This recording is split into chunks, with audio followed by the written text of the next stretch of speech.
Good evening, everyone. Welcome back. It is Sunday night. I am your friendly neighborhood Prax. Welcome to the channel. We're back with Team Low Clan as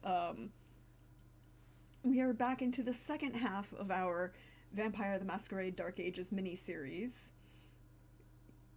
Y'all, you have 3 sessions left. So, we're going to go around and let everybody say who they are and where you can find them and who they're playing. I'm sure that everything will be just absolutely hunky-dory. So why don't we start with directly above me on the overlay with Arvandis. Hello. Oh, Welcome in. hey, how you guys doing? It's me, Ravandis. You can find me on the Fanable podcast, where we do a variety of tabletop role-playing games. You can find me on YouTube as Arvandis, where I go over the lore of war games, and you can find me on the internet most of the time as Arvandis. And today I am playing Pietro, a gangrel pirate, who is, you know what, just here for the lulz. Just here because I'm looking for business, and nothing can possibly go wrong because I am just a perfect gentleman who kicks down doors. Of a church. The church Kicks had it coming. down doors of a church. The church had it coming. No pig pens anywhere. Mm-hmm. Mm-hmm.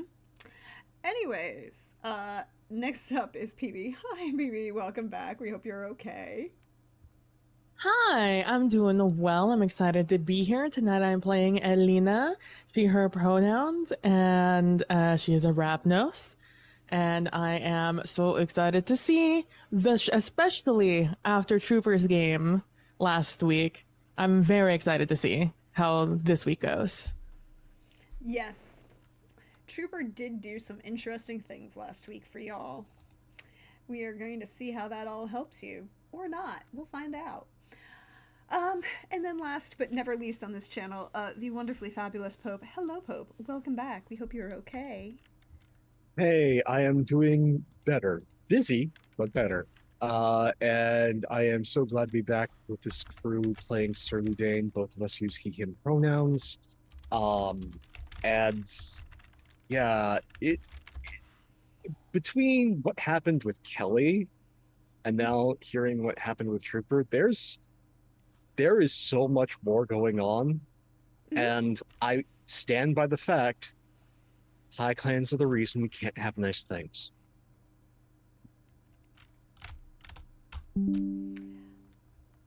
I mean, maybe.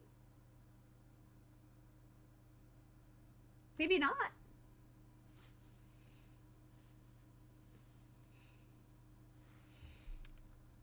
They're very messy.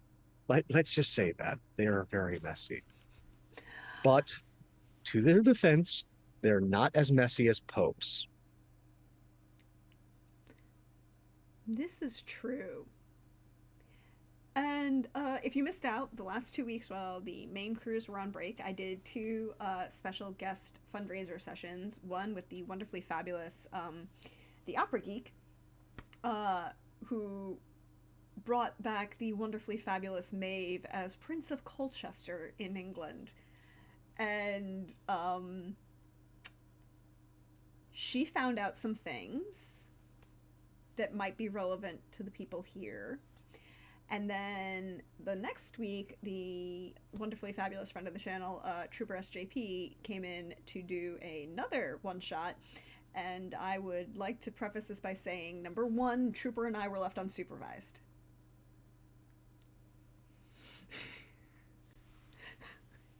So Trooper and I had a one-on-one one-shot, and I would like to say that anything that you may or may not know or don't think you need to know is all because Trooper and I were left unsupervised.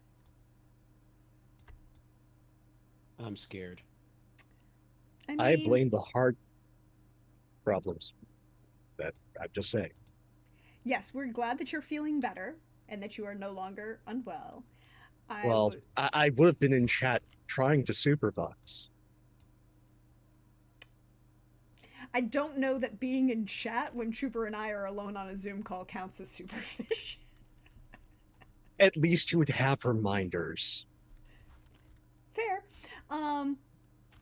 But Trooper played the fabulous Prince of Aachen. And I'm just going to sit there. As Dan says, he wasn't chat, but there was more of a witnessing rather than supervision. Unfortunately, Dan, that seems to be the lot of not just you, but also your poor character. And I I am sorry you're an adult in the room when you really shouldn't be. I mean, fair. But part of that led to some very interesting revelations and some very interesting things. So for you all, we are going to jump the clock forward. Herding cats was just slightly easier. Maybe. We're going to jump the clock forward from where we left off with you all. A little bit. A full week. It is now the 29th of September in 1231. Some interesting news will have reached you all. Oh dear. First up, after your wonderful conversation with the fabulous candidates for Prince, you have been informed that your election of Prince had been moved forward. Uh-huh. As in 3 nights from tonight. Huh. The election will take place. That's kind of twofold. On one hand, there was this darkness that, things that didn't go well. Ferran mentioned and explained, well, actually not Ferran so much as you had a pleasant conversation with Giuseppina, and then a couple other people may have come forward, but after the fact it came out, Ferran had basically said, no, his Lord the Sombra has moved the election forward. The 1st of October is the night of election, and that's it. And that's for 2 reasons. Number 1, you would have heard that there was a small demon problem in Palermo.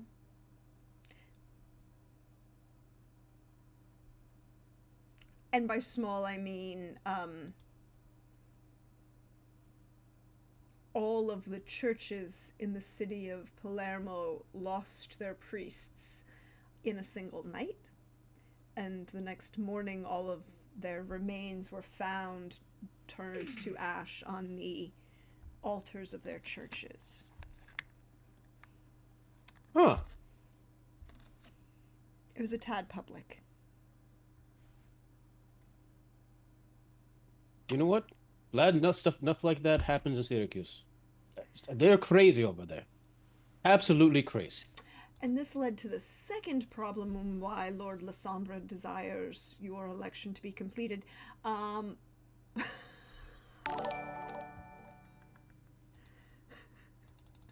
Kelly is correct.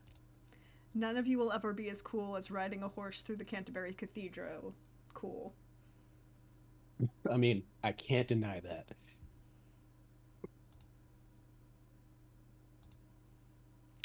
But your wonderfully fabulous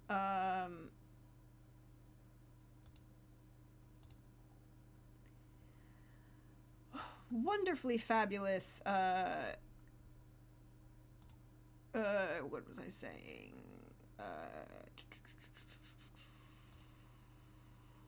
The news that has come from Palermo and other things abroad that have found their way to Syracuse in this week, aside from the election being moved forward. Yeah. Oh, yes. That was the other thing. My apologies. I got distracted by a 6-foot-tall redhead who was riding a horse through the Canterbury Cathedral. Fair. She is very... The answer is the Pope is a mite displeased.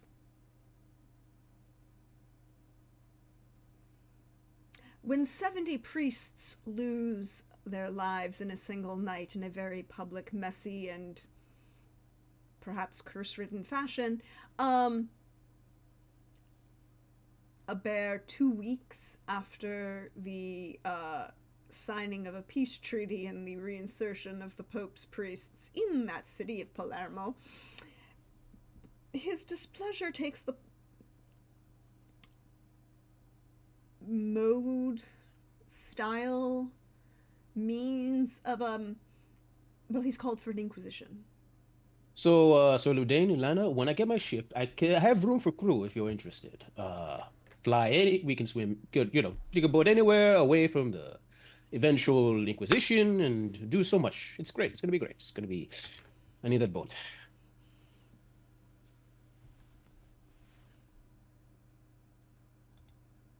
That's not how running away from the Inquisition works.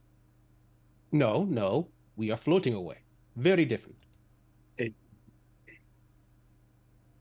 The thing is, when the Inquisition is called, while there is an initial focus, it broadens to the whole of Christendom. Ah. Hmm. So you're basically saying nowhere is safe for us.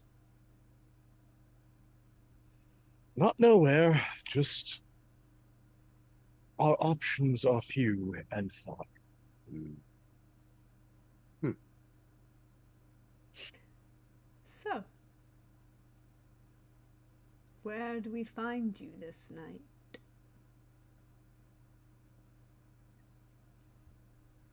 Well, I like to imagine Pietro is spending the last week or so trying to finalize the agreement with our venture buddy to try to get that ship. I don't know how far along we are with those talks, but I doubt anywhere close. But especially once Pietro hears about the Inquisition thing, he's like, I'm willing to strike a couple of deals, put a little dots here. You could have like 50% of the profits. Just give me a boat.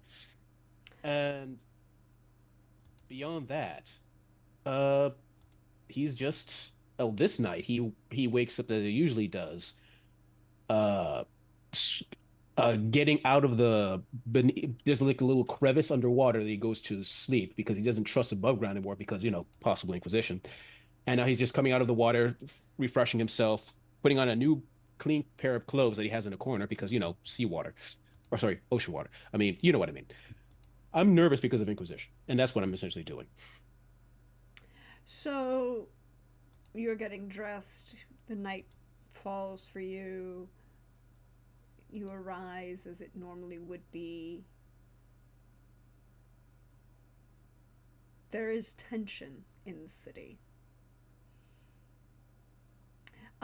Sebastiano Bonacera, who your Ventru friend, for whom you are,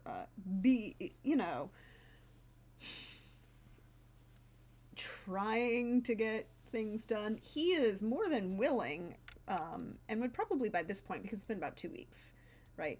For your time. The agreement has been signed.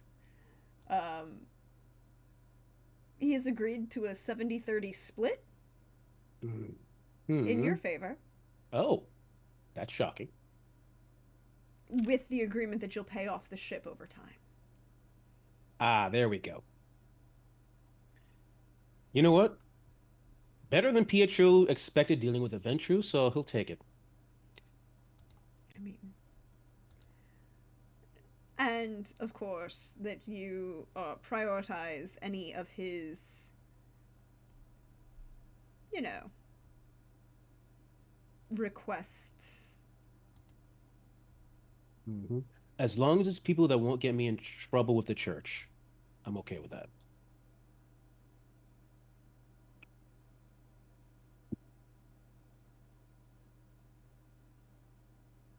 That's the caveat.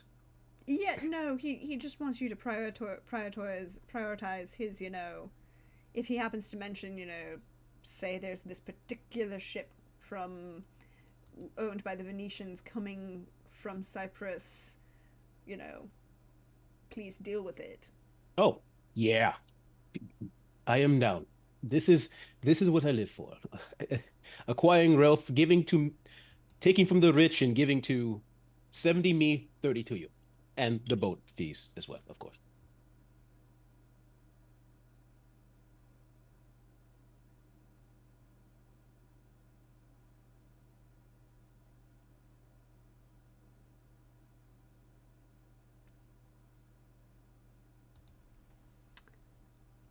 Uh,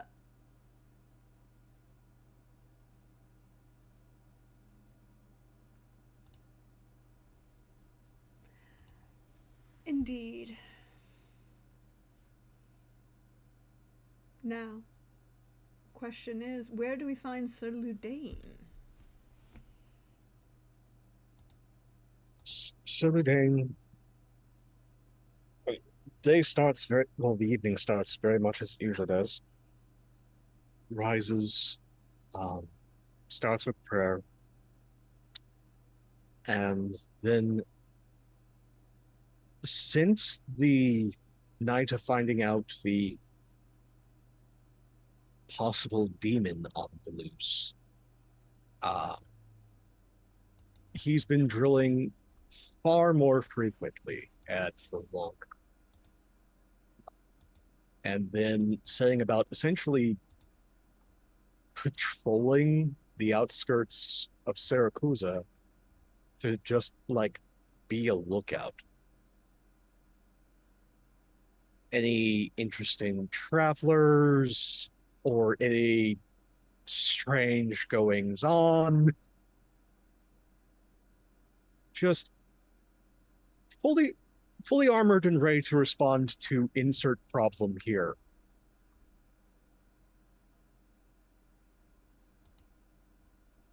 Interesting. Can I get in just a general, in that case, perception alertness? Certainly. That is to be expected. I will spend a willpower.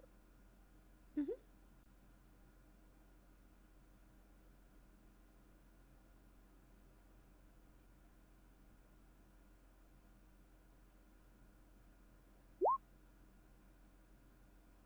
Okay. You get to reroll the That's 10. one with, so that's two currently with a reroll, One. including the minus from the Oh, one. with willpower, yeah, sorry. Yeah.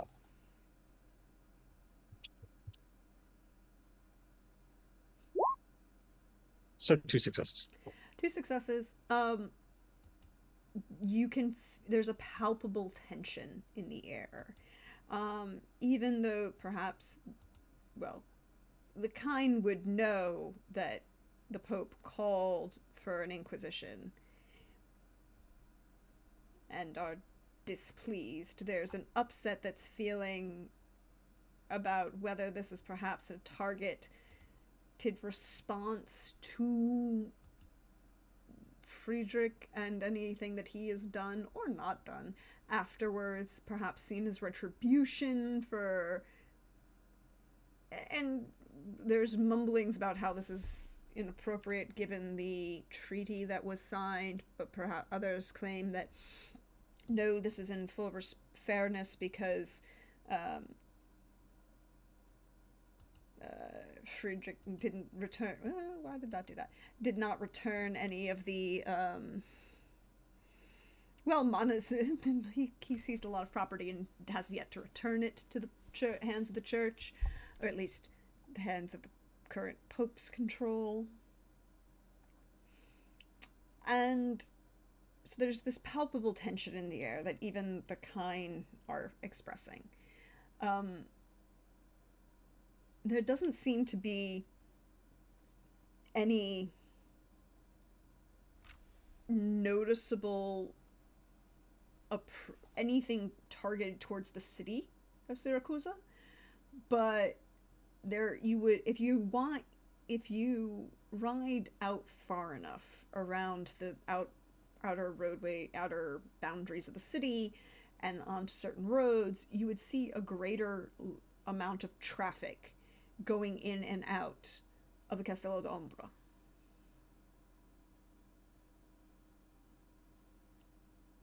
Oh, that's concerning.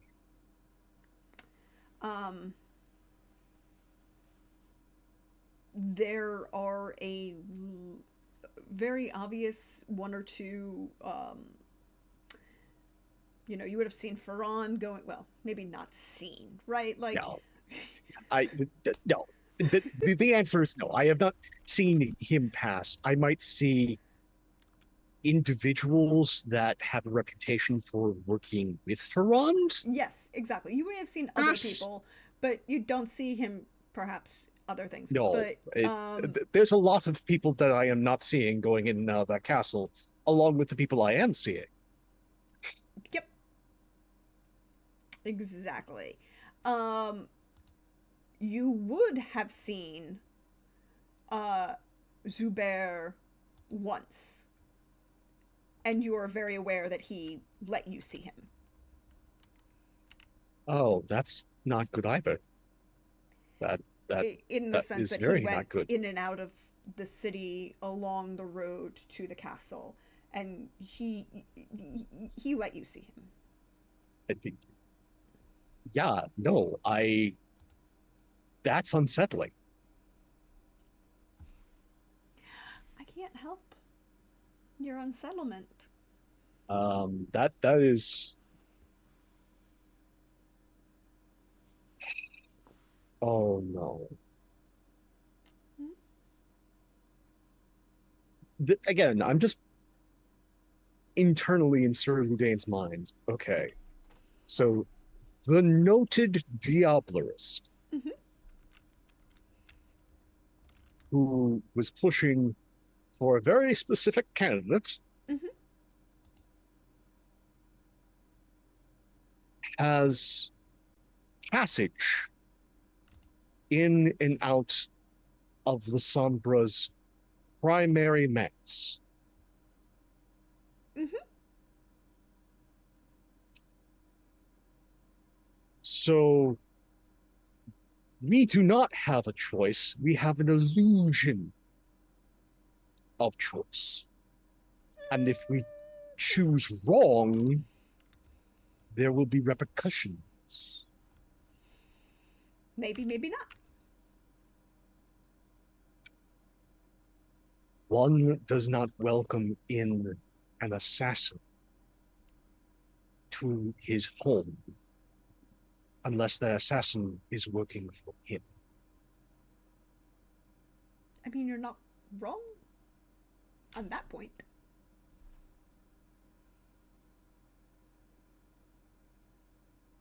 Hey, Elena. What you doing? I am. I have done. You'll find Elena in her final fitting of a dress she asked the. Oh, what was the person, the groundskeeper of the villa, Yes. who we met in the first episode. I grew obsessed with the fabric of the curtains, Mhm. and so I asked, I basically begged the groundskeeper's wife to make me a beautiful gown with that, with that fabric. Give me one sec. It's like I ask for attention the moment I start talking on Zoom. Yep. So I so I basically begged her at the beginning of the week to make me this dress. I came in one evening after they came back from their respective works and asked her, like, I've fallen so much in love with this fabric. Please, I'm begging, make me a beautiful gown with it. With your practiced hands, I cannot imagine what you can make for me. And so a day after, so we had our first fitting, and very particular, asking her to examine it with her eyes. I do not want. I would rather see this gown through your eyes than that of a mirror. Please, just look at me and make your measurements. Let us not involve anything else. I would like to see the final product from your eyes. And day after day, or getting measurements here and there until tonight when the full thing is supposed to be done. So I come in once again. The sun has just set, and I've come in to get this beautiful gown to wear out tonight. I'm too excited to get it tomorrow morning. I'd rather get it this evening to wear it than tomorrow. It's not hard to avoid using a mirror. They are very expensive. And while there is perhaps one in the villa that you're staying in, it's not necessarily going to be in the hands of the caretaker's wife and seamstress that she is.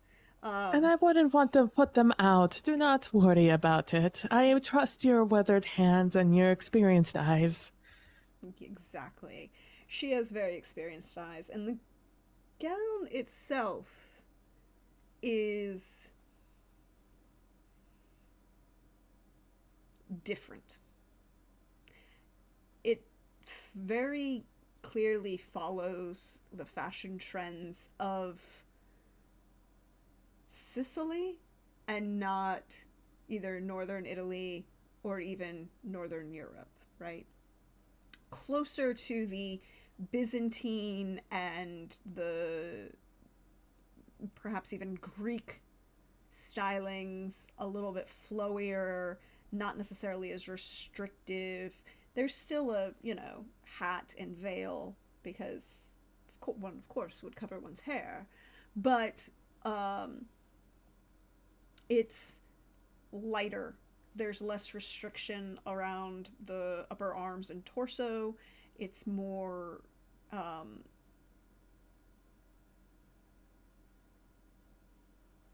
it seems more similar in cut and styling to something that Adolorata would wear rather than, say, the Queen of France. But nobody really cares at the moment. About her. And I put it on for the final try to make sure it all works, or it all fits where it needs to. And I twirl around in it, admiring the feel of the fabric, and I look to her and I say, "What do you think? How does it look?" Signora is stunning. The perfect shade of green to match your eyes. And that little hint of, the orange and reds underneath just highlight your skin perfectly. And, personally, I think you could get away with it being a little bit more because, fun fact, if you are looking at the picture that Adolorata is wearing in this, that is actually a very Sicilian and Greek style at this time period dress. As in, the overdress is what we would consider plunging. Like, maybe all the way down to the middle of your torso, just above the waistline, maybe all the way to your hips.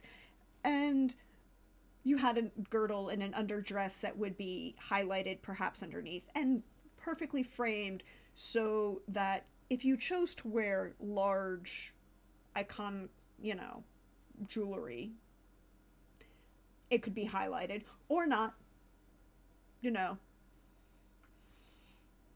just, but when you compare that very obvious plunging neckline to what we consider quote unquote medieval stylings of Northern Europe with the very high necklines and very high girdle and very everything else, it would be considered quite scandalous in certain other places of the world. But it looks really good on you. It fits really nice. And there you go. And I take another twirl side to side, and I go up to her and I hold her hands and I say, "Oh, you have done such a wonderful job. Oh, I do not even know." And as I'm holding her hands, I thank her, and then I grab one hand and I give her a pouch of coin as payment, and I'm just like, it's like, "Please, you must accept this payment. You have done me such a great service." no, no, no, no, no, it's too much. It's too much. It looks so pretty. And it's, no, and there is a skill that is learned when you reach a certain age. Every nonna has had this skill. It's the no, no, no, it's too much, it's too much, and the left hand has taken the bag and it's entirely disappeared. You're too thin. Let me make you something to eat. You're so no. We're going to do this. Avanti, avanti, sempre. And you're like, there's an entire skill of no, no, no, no, no, it's too much. At the same time, definitely taking the purse, not really rejecting it at all. It is, slides into a pocket. Of course, there are pockets in your dress. This is pre-Victorian period. Everybody has pockets. They're large and mostly because on the outside because that's the way pockets were. But can I get from you, as she starts to lead you downstairs, a perception occult?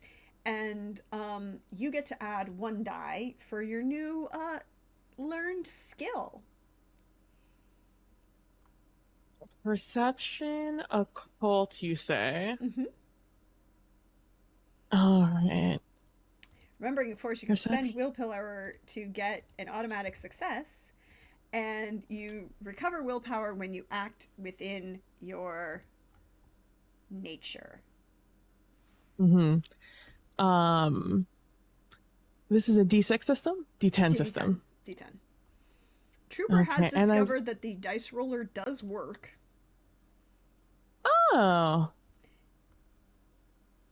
I was looking to type it out because I already have done it. And I will spend the willpower for 1 success. A success. Because you couldn't have asked for 2 worse skills. But I got you at that 10. That 10 is nice. Oh. Another 10. Mm-hmm. Yes. That's 3 successes. Okay. That is 3 successes. Nice. So as she's leading you back downstairs into her kitchen, and of course, her husband, Gaetano, may be the caretaker for this villa, but no, this is her kitchen, this is her domain. No Sicilian man is going to cross this threshold. This thing about men being chefs doesn't exist. It will never exist on this island. I guarantee you that is a thing that judgment zone all over the place. The threshold of this space is hers. And as she's leading you in, there's a shift in the shadows. And you would just barely hear in the quiet of your mind a voice attempting to gain your attention.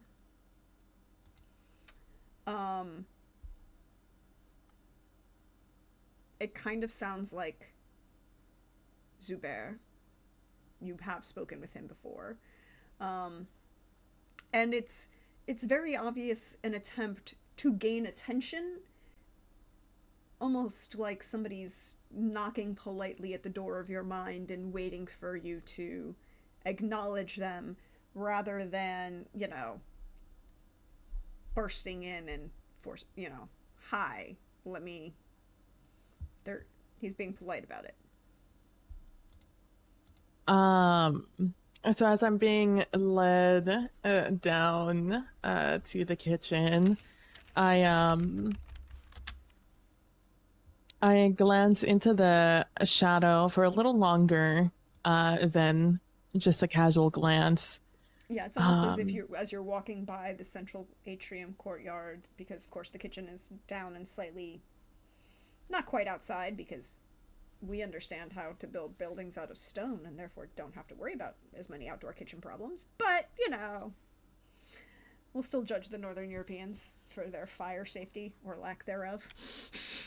And I will, so I glance at it for a little bit longer, almost an acknowledgement, and I will as I'm being let down, and be like, "Oh, Senora, thank you so much for this beautiful, beautiful gown. I cannot wait to wear it out. In fact, I think I will go out right now, to dance in the streets in this beautiful gown. I cannot wait."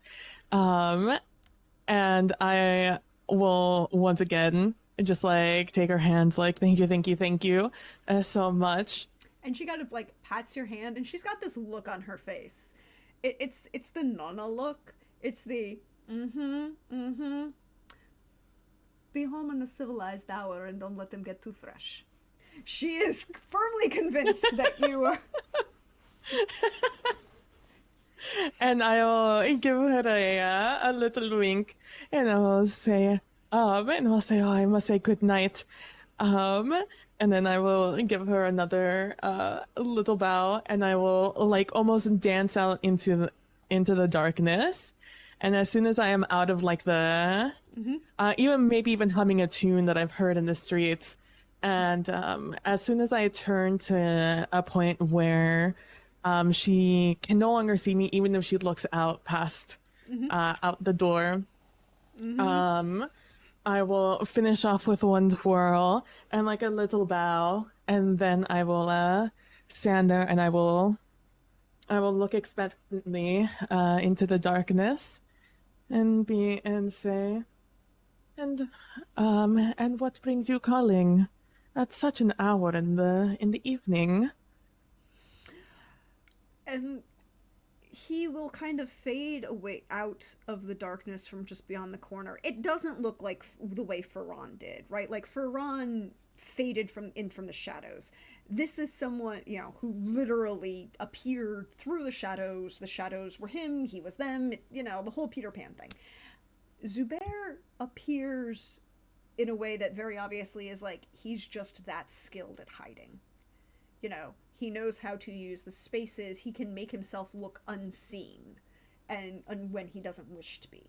And he pulls himself in, away from the corner, and leans forward and bows, still with that very distinctive green shade of turban. And it's like, "Signorina, may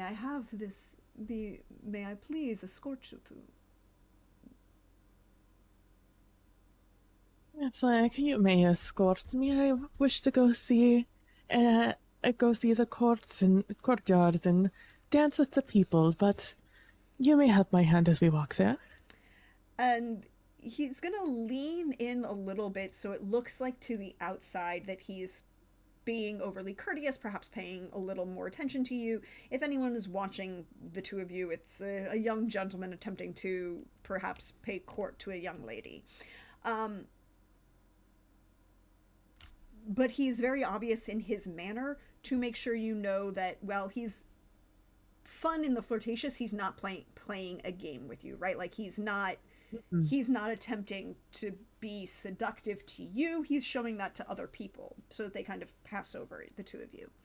And he leans over and he says, "You are known to both Sir Ludain and that young gangrel, right? The pirate." Yes, Pietro. We have made an acquaintance, yes. Perhaps you might provide me with an introduction. I wish to provide some information that you three should know. I am sharing such with others, and others of my family are sharing it with other members of the city. So, I thought I would take advantage of the opportunity to greet such a lovely young lady. Well, I did want to go dancing, and I'll look wistfully off to where the music is coming from, the square, and then I'll look back and say, "But I can make an introduction for a gentleman such as yourself. Although I will say that the night is a little bit nervous around Yes. such esteemed individuals." And there are many reasons for the night to be nervous this night. That sounded better in the GM's head, and probably would have sounded a whole lot. He would have been a lot suaver than I am at that moment. I'm like, sorry. Actually, for dudes, most of the time it's always better in our heads than before we say it. So it's perfectly acceptable. That is perfectly acceptable. Oh, and I was saying, yes. Well, I hear the nights are soon to get a lot scarier in the future. What with all that news from Palermo. And that is perhaps why I wish to share the information that I do have. Well, then we must make haste, no? What? After you, Signorina. And I will bow and I'll say, I'll race you to it, and I will pick up the Skirts. my skirts, and I will start running up ahead. I have a very important question. Do you have celerity? I'm gonna go ahead with probably not, because I don't know what that is. So it's a discipline, and it would not be one of the ones that you would have had as your for your clan. It's not a clan discipline. If you had taken it, it would have been an additional cost. You could have taken it, but I don't think you did. You didn't take it. So, celerity. Vampiric super speed. Celerity is vampiric super speed. No. Oh no.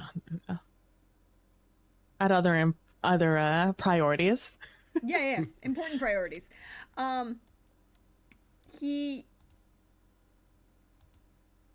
So if anyone was watching, they would see that there's this, like, count. You run, kind of like take your skirts up just enough to run, right? Like, you're not lifting your skirts above your knees to run. No one's doing that as much as we would do it. Like, no one's doing that in 1230, short of like fire. But as you know, we as the audience see, like, 1, 2, and there's like a 10-second head start, and then suddenly he's next to you and keeping pace with you the whole way and smirking about it. And I'll be like, oh, you older generations are no fun. And then we That's not an older generation thing. That's just a different clan. No, but he's probably also an older generation than I am anyways. And so I go, and we turn where the last time I met Sir Ludain and Pietro outside of the church. And I will come short of where I assume the wards are after Ludain put up. And I will say, he is a nervous one, but I hear he has been keeping watch, so it might not be a surprise if he saw his coming. But even then, he has his perimeter up. Let me go and say they have company. Mm-hmm. See you coming from the hill. The man of the hour. Is Pietro in there with you? No, Pietro had business with his new benefactor. That is done, actually, as you see me coming up up the hill. How Always the auspicious. go-getter. Soon I shall have my own boat again, and then I will be sailing the seas for profit. Well, I'm gonna be honest, profits. I was gonna say something noble, but no, I do it for the money. Is our friend Zubair here with us today? I firmly support profit. Also, Thank blood and murder. Either one. You know what? You and I, same I love it. And he will kind of look. So, Ludain, you live on the property of a church. It is very important question. Is your property consecrated? Still? Yes. Cool. He will look at You brought me this. to consecrated land? Not cool, man. I have no problems with it. Honestly, after the initial burning, it just becomes a subtle pain that you get used to. It's like a violent massage. This is why I took so much damage from that one attack. Ugh. Probably. And Zubair kind of looks around and looks at Elena and goes, so we have to have this conversation, but can we do it somewhere not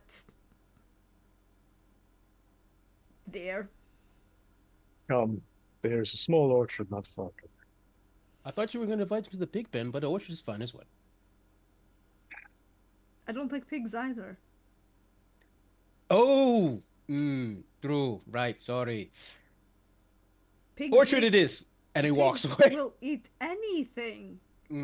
Yeah, I hear you. Walking away. Yes, they're very useful. And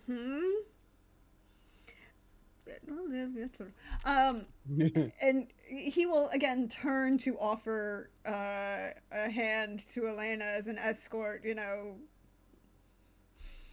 through the grounds to the orchard. And I will take it, and I'm like, oh, it's never fun to race a cheater. And I say, in a joking manner, Is it cheating if I take advantage of the skills that I have been blessed with from my blood? and I will roll my eyes and pull them forward as we go. Yep. And I sort of walk back next to as she's pulling forward, I go back to Zubair's like, well played. You're gonna get it, get the words in there. I've seen it many times before. It's gonna be great. You're gonna be. I think you too. It's gonna be a beautiful match. And I start walking away.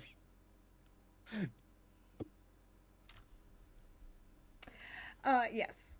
So he will follow to you towards the orchard. When you get to wherever you're leading him, he will take a moment to kind of look around and assess. Make sure that you are far enough away from perhaps being overheard, but also not on consecrated ground. I mean, kind of a thing.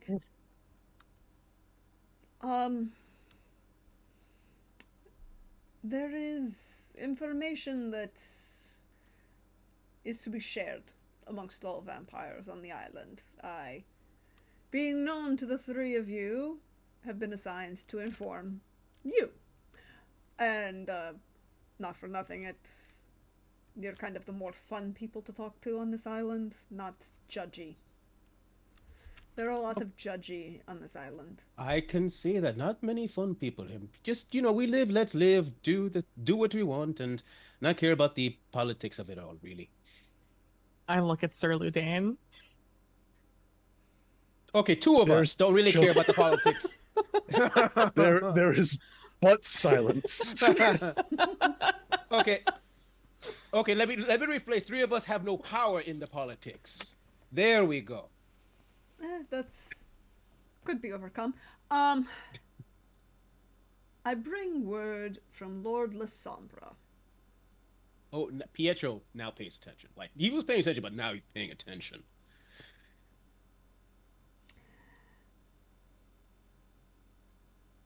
There is news. Do you wish the good or the horrific first? The horrific. That way it makes the good seem better.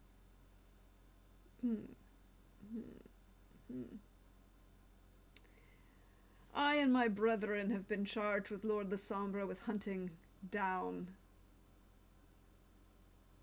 a traitor. A traitor to Lord Lasombra? A traitor to the vampires in general? What are we talking about here? Perhaps man might consider it both. Now,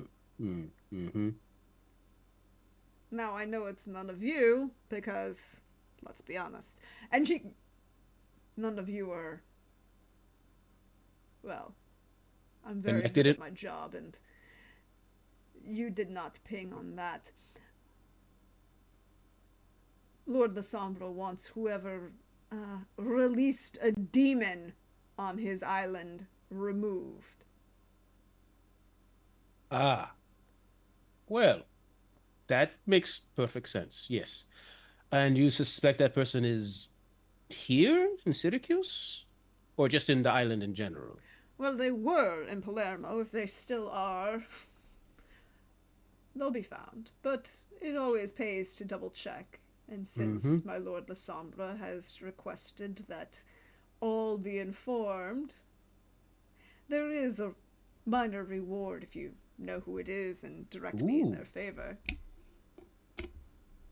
interesting. and direction. If I had known, I would try to have put them down myself. If I had known, I would have tried to also put them down myself and get the reward. But sadly, at least I do not know. Although I assure you, if I find them out, I will let you know. Or Hmm. kill them if I am capable.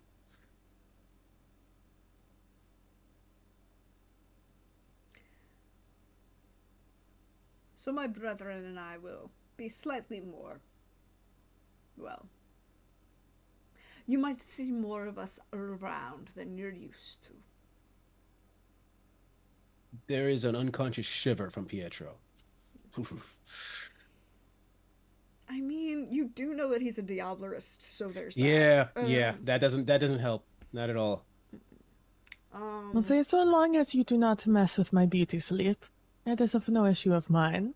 But Mhm. of course, I would never get in the way of maintaining such gorgeous beauty as yourself. And I will wink. And I'll say, up in Palermo, I've not heard one good thing about up there since I've arrived. So uptight up there. Indeed. But on to the good news. Ooh. The demon is no longer on the island. Oh, Oh, and who accomplished that? The Prince of Aachen has summoned it.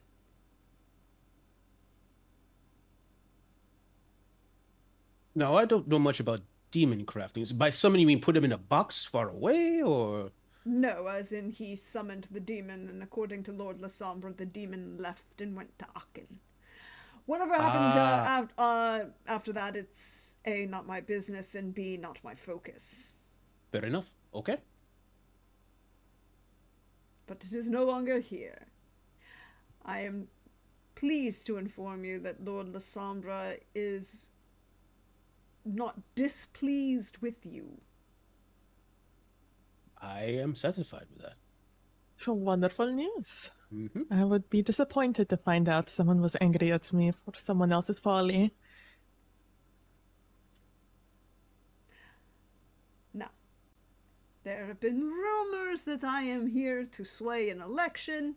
I'm not. I'm here to murder someone. At least you're honest. I get paid to do it. It's quite pleasing. Hmm. Just loves killing.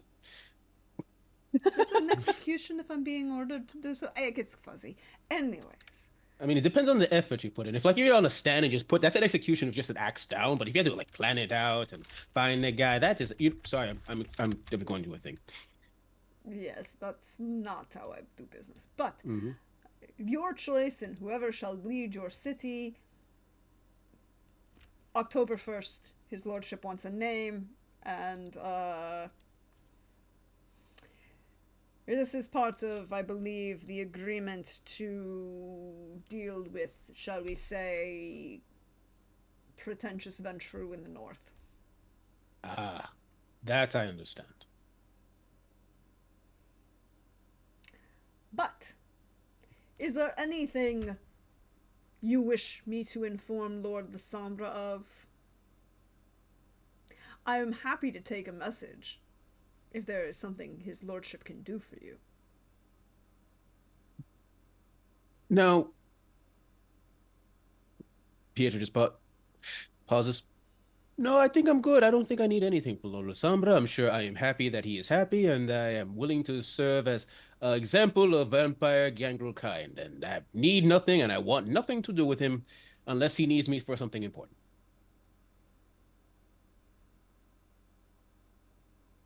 You could just, I have nothing to ask of the Lord. Though I would say that if it comes around, to tell him that I think his abode is very beautiful. And I find the methods of people entering and exiting very entertaining. Not so much you and your brethren, but the ones who have to use the ladders. That is very funny to watch from afar. Hmm. Always is, isn't it? And if there is anything else I must say, I know who I may call. But of course, I live to serve. I turned to Sword Old and he's like, Promises. I turned to Sword Old and he's like, he is so smooth, just perfect. Just, I am jealous.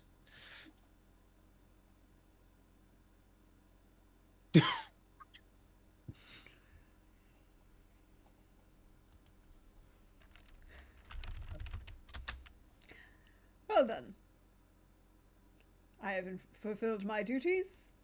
I leave you all with pleasure. I will say, you owe me a dance for interrupting my night. But of we can course, have that later. Signorina. But of course. And he will take 2 steps back into one of the shade of the trees and disappear. If, you could attempt to see if he...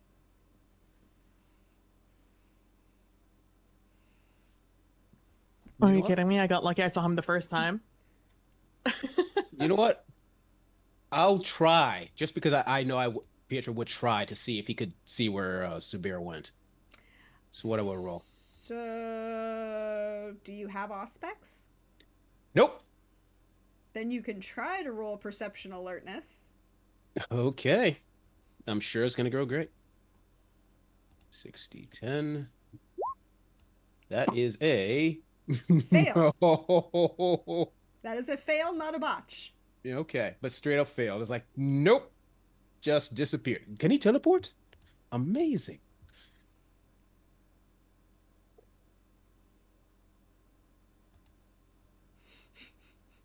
What is this orchard of, by the way, that we're in? Lemons. The relatively new crop. As in well, it's 1231 lemon. Yeah, so it's only about 400 years old. I'll look at them, and I'll pick one that looks the ripest. So I need to describe something very important to you here. When you think of lemons in the United States, you're used to lemons that are like this size, right? The standard, maybe the size of an avocado. In Sicily, where lemons are kind of invented, because they're not actually a natural species, they're a crossbreed of orange and another natural... A citron and a couple other things. And they're invented in Sicily. Sicilian lemons are the size of a football. And they're sweet. So you can actually just pick them, peel them, and eat them. So it still has that little bit of sour. It has like a lemon flavor. It has a citrus lemon flavor, but there's a sweetness in them that you can just... It's why Sicilian lemon sorbet is as good as it is, and anything you get in the United States that is not made from Sicilian lemons is just... Uncomparable. I kind of want to go to Italy and I want to get one. Lemon ice is made with Sicilian lemons and not with, like, lemon juice. And then I will pick one less daintily and with 2 hands, and I will look at the men and be like, well, what did you think of that encounter? I say as I start peeling it very delicately. I think we are now very well informed, and We have to look out for a potential traitor to vampire kind, I guess. I mean, I'm assuming it's tied to the demon summoning.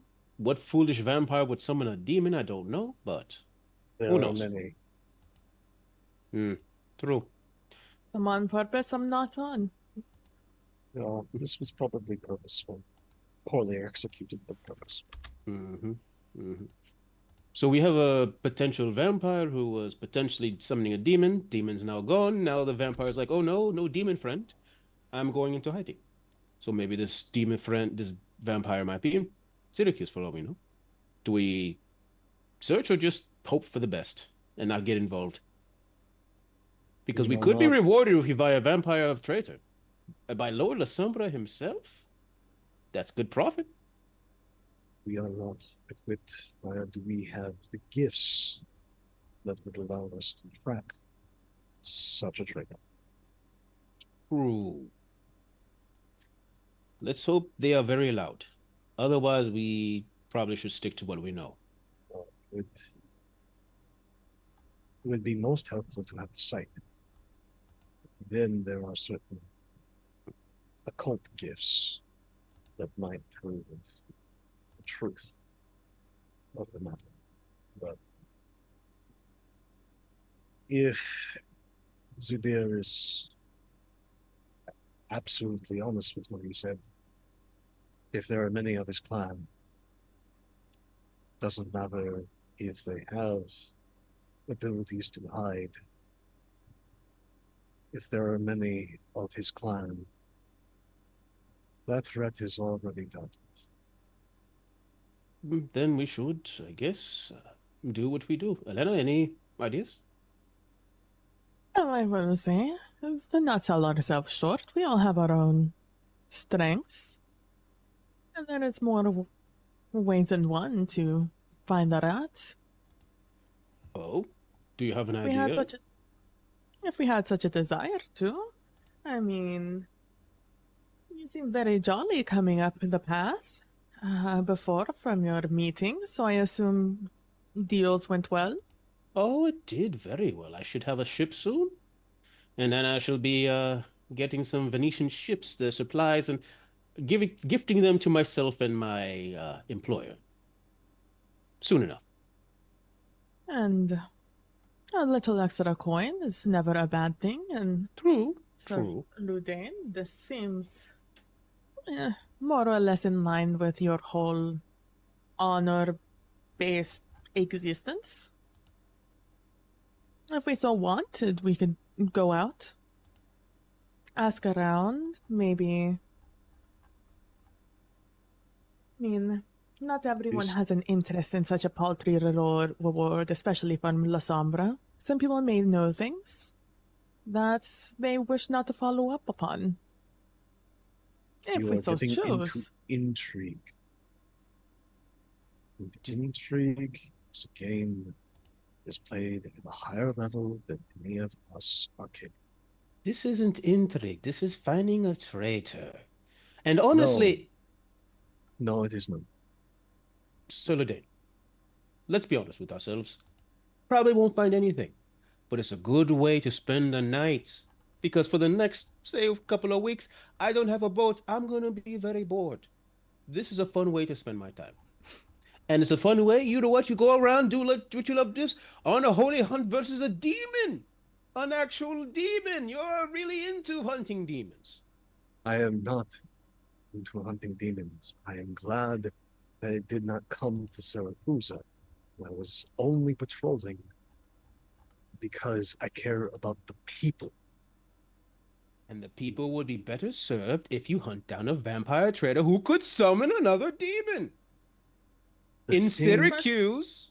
about the current political climate, you're not. Demon hunting. That is all you know. You're a big fan of demon hunting because you're a holy warrior. That's the thing. Am I wrong? They love hunting If demons. there truly is someone who is still on the island who unleashed this beast, they know they are hunted. Mhm. They know they're going to be hunted by the church. They know they're going to be hunted by the sun. If they're still here, only sensible reason is because some other prince somewhere wants them to cause problems. You are getting into intrigue. You are getting into the higher levels of power. You're getting into the great game. And if you play that game, you either become the servant of something far more powerful than you, or you die. So far down the path, thinking we will go to the end. I have no interest in staying here. I have no interest in playing any political game. However, the game of asking around for a traitor, now that's interesting. It is not every day one gets to play detective. Yeah, so Ludane, you are worrying too much. I think, listen, Ludane, I love you. You are my bestest friend. I use you as a fount of knowledge because your brain thinks for a man who's supposed to be so blunt, who's supposed to be a holy warrior who focuses on the chase of what is holy. Your mind is a web of intrigue, of what is this person, what is this prince doing, what is blah blah blah blah blah, and I think it clouds your mind. Not everything is part of a massive plot. We're just asking a few questions. Maybe we'll find a traitor, maybe we'll not, but it'll waste a few nights. What's the worst that could happen? We hunt down a vampire traitor. He may be tough, but I am tougher. And also you're there. We could work together. No, sorry. So, you're about to say? I was gonna say, and we don't even have to even see the traitor. So we know the people to tell if we find out who it may be. Yeah, we don't even have to fight. If we know the traitor, we tell Zubair, and then, we get profit. That is all they ask, for a name. You are going into a city that's going to be on edge. The two of you will stick out like a sore thumb. On top of that, there will be other vampires there that know about the Inquisition coming. You will see two, or if I come with you, 3 strangers they can feed to the wolves. Yen, you're thinking too much. That was always your problem. You think too much. Because the one time I didn't, my king died. So it is trauma speaking. You do not have to come with us. It's just simply a conversation we are having. Yeah, I apologize. I did not... you told me the story and I didn't have to think of it. I got excited. When I get excited, I don't think I... You know what? I and Alana will go. You stay with the church. I do not want to impose. I apologize. We will be fine. Do not worry. Yes, we'll be perfectly fine. We'll ask a few questions. We will be fine. Patrol I'm sure Pietro's a fine dancer. Yes, we'll go, we'll dance, we'll speak. Yes, I am a charismatic. Do you even know anyone who is in Palermo? We can find out. I might. I don't remember. I asked a lot of questions when I first got here. Maybe. Maybe not. If you are set on this course of action, might I suggest speaking to Lady Giuseppina, maybe getting a letter of introduction? Do you have a quill and a piece of paper so I can write this down? I'm not sure I can remember it. I will go with you to Lady Giuseppina, and I will see if I can't. I don't want to impose. I do not want to impose. Are you sure? If you are going to do this, you need to do this in the correct fashion. They are most likely also electing someone to be a puppet for the Lord of the Sun. Okay, fine. I will go, but again, we are not imposing, but I appreciate your assistance. Give me a moment so I can go back into the church and get a proper bribe. Thank you so much. And I'll put a part of my money into the bribe. I'm not going to force you to pay the full bribe. No, you're going to need that money to bribe people in Palermo. That is true. Yes, that is probably. I didn't even think of that. See, that's why we keep him. He's smart. He doesn't like to make believe that he's part of the intrigue, but you know what? His brain is always working. And I will and I'll look at Pietro. Does he eat? Does he enjoy food? Like, because I could buy him something very nice while we're in the city. No, he tries to. Actually, I never found out what his preference is for meals. Like, does he have a type? Or I never asked that question. He's very private when about that sort of thing. Like, is it a preference or can he? Hmm. He's a Have very you seen him private have a man. meal? Actually, no. Now that I think about it, I think he doesn't like to eat in front of us. Huh. I wonder Maybe why. eats at all. I know some some of us do not enjoy the food in certain locations. They have a That's type. true. True. I understand. Yeah, I tend to just eat whatever's as a pirate. I can't be very picky, whatever's available. But I feel like the more I think about it, I think he has a preference. But I can't. What do you think? Maybe a sinner? There has to be something. Mm-hmm. Someone who has either done a great wrong. Mm-hmm. Mm-hmm. Someone who has finished, reached the end of their life path. I do not see them reaching for someone young who's making a few mistakes. I feel like he'd set them on the right path. No, yeah, But yeah. someone old, someone who does this often, I feel like that might be more his Oh, type. yes, yeah. He goes for the hardcore criminals, I bet. Yeah. The ones who can't be saved. Those he feels comfortable taking down. I am older than the both of you significantly. Say that again. We didn't. I am older than the both of you significantly. So yes on the hardcore criminal or no on the hardcore criminal? Humanity leaves me thirsty. So no preference. Wait, that's why he has the pig farm. He doesn't like to eat humans. That is amazing. Well, they say they are very intelligent, so I'm sure it's somewhat the same. It's very close. It's very close. They're like smarter than dogs, I hear. And pigskin, very crispy. I understand. I get it. Makes perfect sense. Makes perfect sense. I would like to imagine Sir Ludane is done getting his stuff, and he's been just standing right there for probably the past 5 minutes. It was having this he even commented at you. You do the entire thing. He is gone off to get his horse. He gets on his horse. I will wait for you at the church. He just goes. You just hear the clanking as me and Pietro is speaking. You know what? Sometimes I think I insult him, but he always comes back to me, so I think it's okay. Anyway, let us, he doesn't leave us a horse. He always brings... Let's walk. I'm followed... Okay. It allows me to enjoy my dress even more. You look very beautiful, by the way. I just want to say right off the bat. Thank you very much. It was crafted with much talent. I am obsessed. Oh, I can see that. And, we just walk off to follow the horse tracks. Yep. Follow the horse tracks. So, am I understanding that you all are traveling to Palermo? Is the intention after you go into Siracusa and deal with them? But the intention at this point is to plot a trip from Siracusa to Palermo.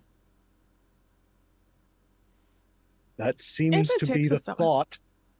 Yep, but although you did mention talking to Giuseppina first, but if that happens, yeah, why not? I mean, I've got nothing to do for the next couple of weeks in Syracuse.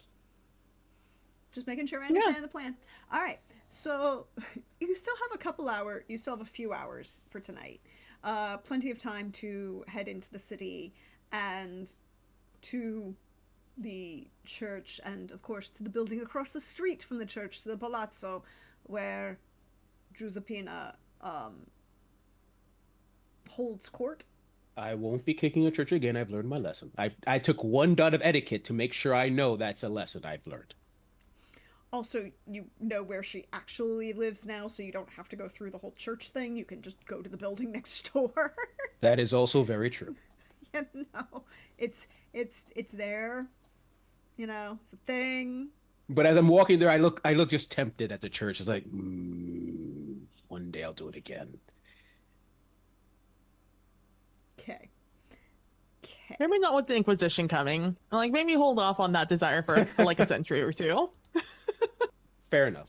Fair enough. There is, as you've come through the city, a larger number of people in armor, with the wearing halberds of the various obvious signs dedicated to the church. A few more Templars, but not very many, actually. Most of the Templars aren't in Siracusa because they are having some other issues that they need to deal with. France is such a problem for them right now. Not as bad as it'll be in 100 years, but kind of not great. And they spend more time on Malta anyways. So, but as you come through the city and you get to her establishment, or her palazzo, you would see more people on patrol, and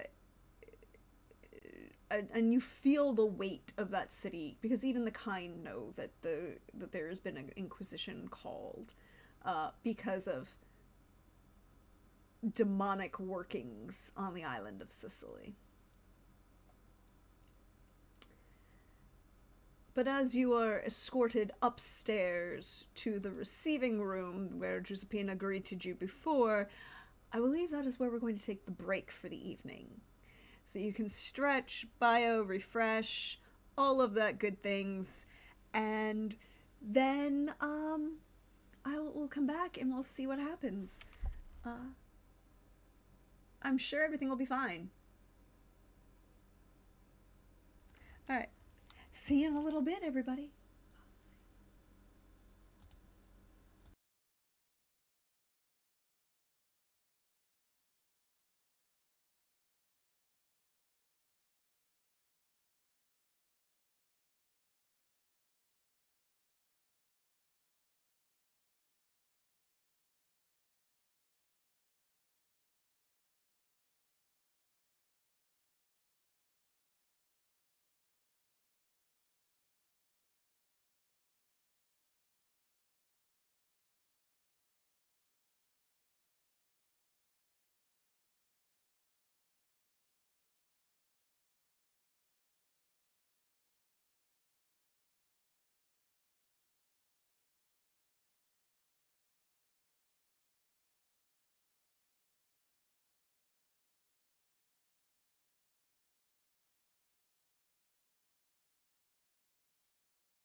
everybody. Welcome back. We hope you're refreshed, you stretched, you bioed. We took a little bit longer because I wanted to make sure the ad break had been finished for everybody and that we are now back. As our team Low Clan is going to speak with the great Lady Giuseppina. You know, one of the candidates for Prince. And a Cappadocian. In hiding. And teaching Elena some things about, you know, the undead and wards. Okay, so we are inside. Who is going to be doing the talking? Elena, since you are learning from this wonderful lady, I suggest you be the one to explain what we're going for here. Oh, I think this is the only chance Sir Lutain, and I speak lowly over Sir Pietro. I'm like, if this is the only time Sir Lutain is going to be with us for the next few days, I think he should have this fun, should he not? Right, it's because he's gonna, you know, because we don't want to impose on him. We're definitely going to Palermo without him. We don't want to impose. He's gonna go back to his church He's slash gonna be pig farm. lonely. Yes, 100%. It's like let him have this one thing. No, he It'll won't be make him alone. feel He'll be important. with, he won't be alone. He'll be with his pigs. But you know, I understand. Let's have Sir Ludain talk to them, and we both like just turn towards Sir Ludain and just look at him. Since you suggested it, I suggest maybe you should you should do the speaking. It seemed you had a plan when we left. Sir Ludain, please go ahead. When the good lady decides to grace us, yes. Yeah. So again, And I'll not if Pietro be like, we did it. We did it.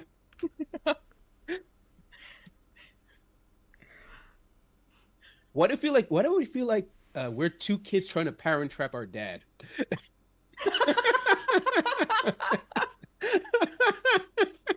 Are you trying to parent trap the dad with the Cappadocian prince? Is it or candidate for prince? Is that it? You know because, what? Like opposites attract. I'm just saying. Because the other option is Adolorata.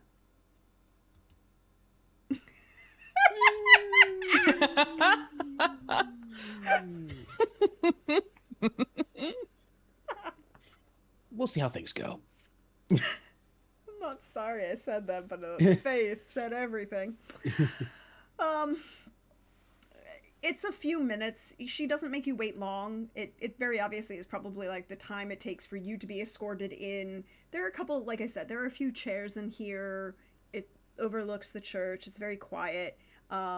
Before she enters through a door that you never really noticed before. It kind of is actually part of the wall, and until it opens, you didn't see it. Coming from one of the other rooms. I have guests, such wonderful guests. Please join me, as she sweeps her arms to the set of chairs that are, again, in this larger window that overlooks the church. And as she takes the seat in this one kind of chair that, you know, just a little bit larger than the others, but not, like it would probably be the end chair on a set of dining room chairs, right? Like, not overly making a statement, but definitely making a subtle commentary. She's a lot more subtle than the venturer I dealt with, who was like a step tier down from a throne when I talked to him. Mm-hmm. Yeah, and then I just turned to Sir Ludain and just like, Ludain produces from small pack a piece of nice silk, obviously wrapped around something, and puts it on the table. A gift, my lady. Oh, thank you. So kind. Careful unwrapping it. Always is. And she's just going to pick it up in the silk wrapping and kind of set it on, there's a small table next to her, on the table next to her, sets it down, and then slowly is going to unfold the silk so it opens outward.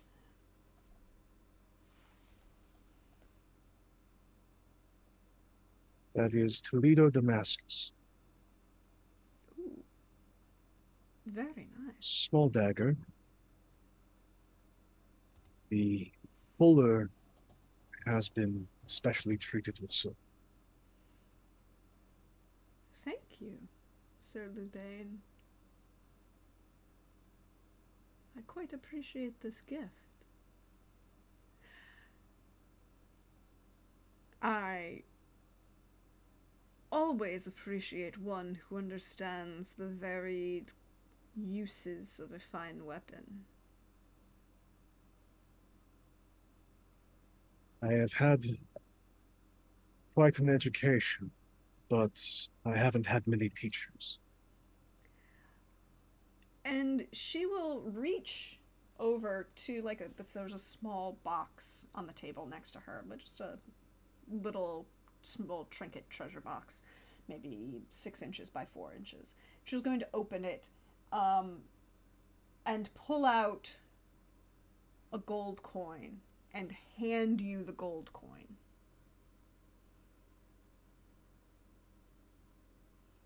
There are certain traditions one must, of course, keep.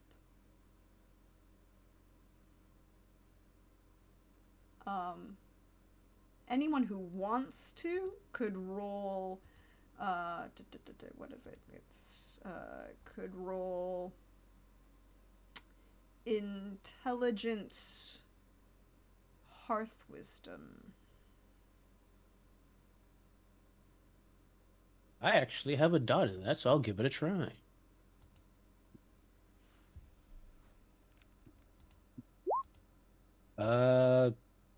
One success? 6, right? Yep, 6. So one success. 1 success. Is anyone else rolling, just so I know if I'm waiting or not? I am. Okay. Yeah, We're just- what was the roll? It was intelligence, hearth wisdom. 3 successes with a 10, Pope. Very nice. Nice. You know, I'll roll for funsies. 2 10s. So we're at 4 successes. 1 success for PB. Nice. 4 So- for me. 4 for you. And for you, it is the most important. With 1 success, you're going to be aware of that it's very obvious that what she's doing, is a tradition, is a superstition. This isn't just her choosing to give Sir Ludain a gold coin. But Sir Ludain would know, after being on this island for a while, there is a superstition that if you are gifted a knife, you have to return a coin so that your friendship is never severed. And the refusal to give a coin for the gift of a knife would imply that at some point in the future, the person you gifted that knife to would be willing to use that knife to stab you with. And she chose to give you gold and not silver. That doesn't necessarily say anything about the value that you have or the value of the thing. More specifically, probably just the acknowledgement that you gave her a silvered knife as an acknowledgement that this is a weapon that could be used against vampires. So she is not giving you another weapon, something that would be seen as a response of therefore a weapon. Does that make sense? Am I phrasing this poorly? Yes. Yeah. No, I get. No, thank you. I look forward to many conversations in the future. We shall see. My compatriots have heard the news of the bounty the good Lord has put on they who have brought such trouble and attention to the island. I do hate attention. And would like to see if they cannot help in the identification and apprehension of this ill thought out plan, whoever executed it. And as such, we are on our way to Palermo. You being a good lady of standing upon this island, knowing its histories, its families, its politics, it would be in best form for us to ask you to write a letter of introduction, that we may produce it to a family that is in good repute with yours.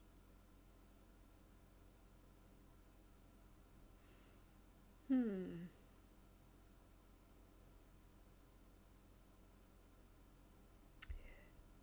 It would take you perhaps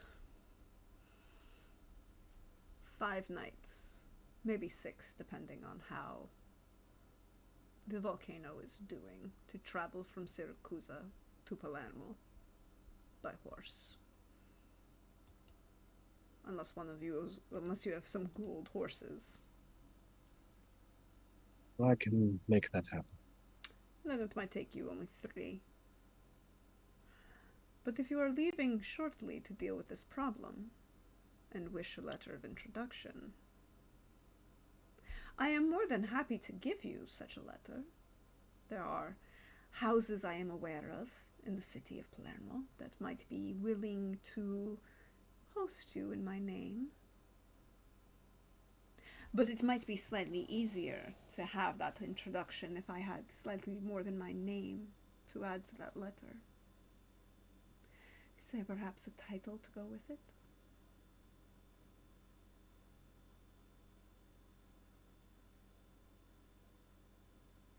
For the reason why I didn't. I'm sorry, I didn't. That was me. The GM did not hear you. Sorry. More than reasonable, my lady. I believe it would not be discourteous, perhaps, to say that it might be to our advantage to prevent certain merchants from authority in the city. Given what I have seen and what I know, I cannot speak for my compatriots, but if my voice has any standing in this community, you have my support. My lady, I've met a few of the possible candidates. One I despise just on principle. The other I have personal business dealings, and I know for a fact he has no interest in being prince. I can honestly say, you have my support.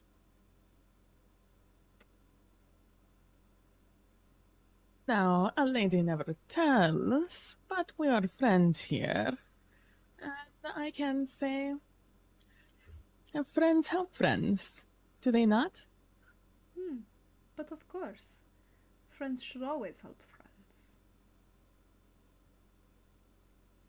Then if that is the case, I do not feel it would be discourteous, perhaps, for me to say that I have your proxy in a coming vote. Beatrice just nods. Sir Dane will actually take his signet ring and leave it with you. I shall treat this as the honor that it is, Signor.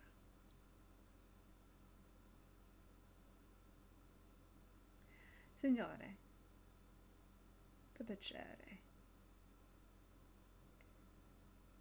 I feel that that I may introduce you to some very pleasant individuals in Palermo.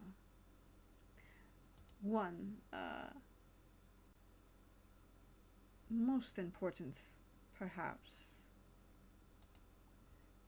She is not a kindred, but she is aware and holds certain discourse in the city. One Signora Camelina Farana. She is well known for her patronage of the arts. might also send a letter to the unofficial person of knowledge in the city.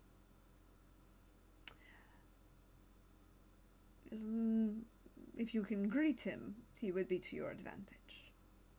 Servatius is useful, knowledgeable, but like all Nosferatu, he values his privacy. But if you wish to know anyone in that city or be greeted, he will be the one to speak to.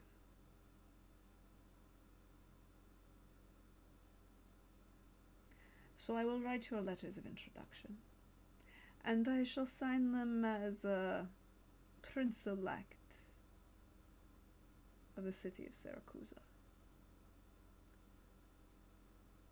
And I look forward to many more nights of pleasurable business, serving my constituents.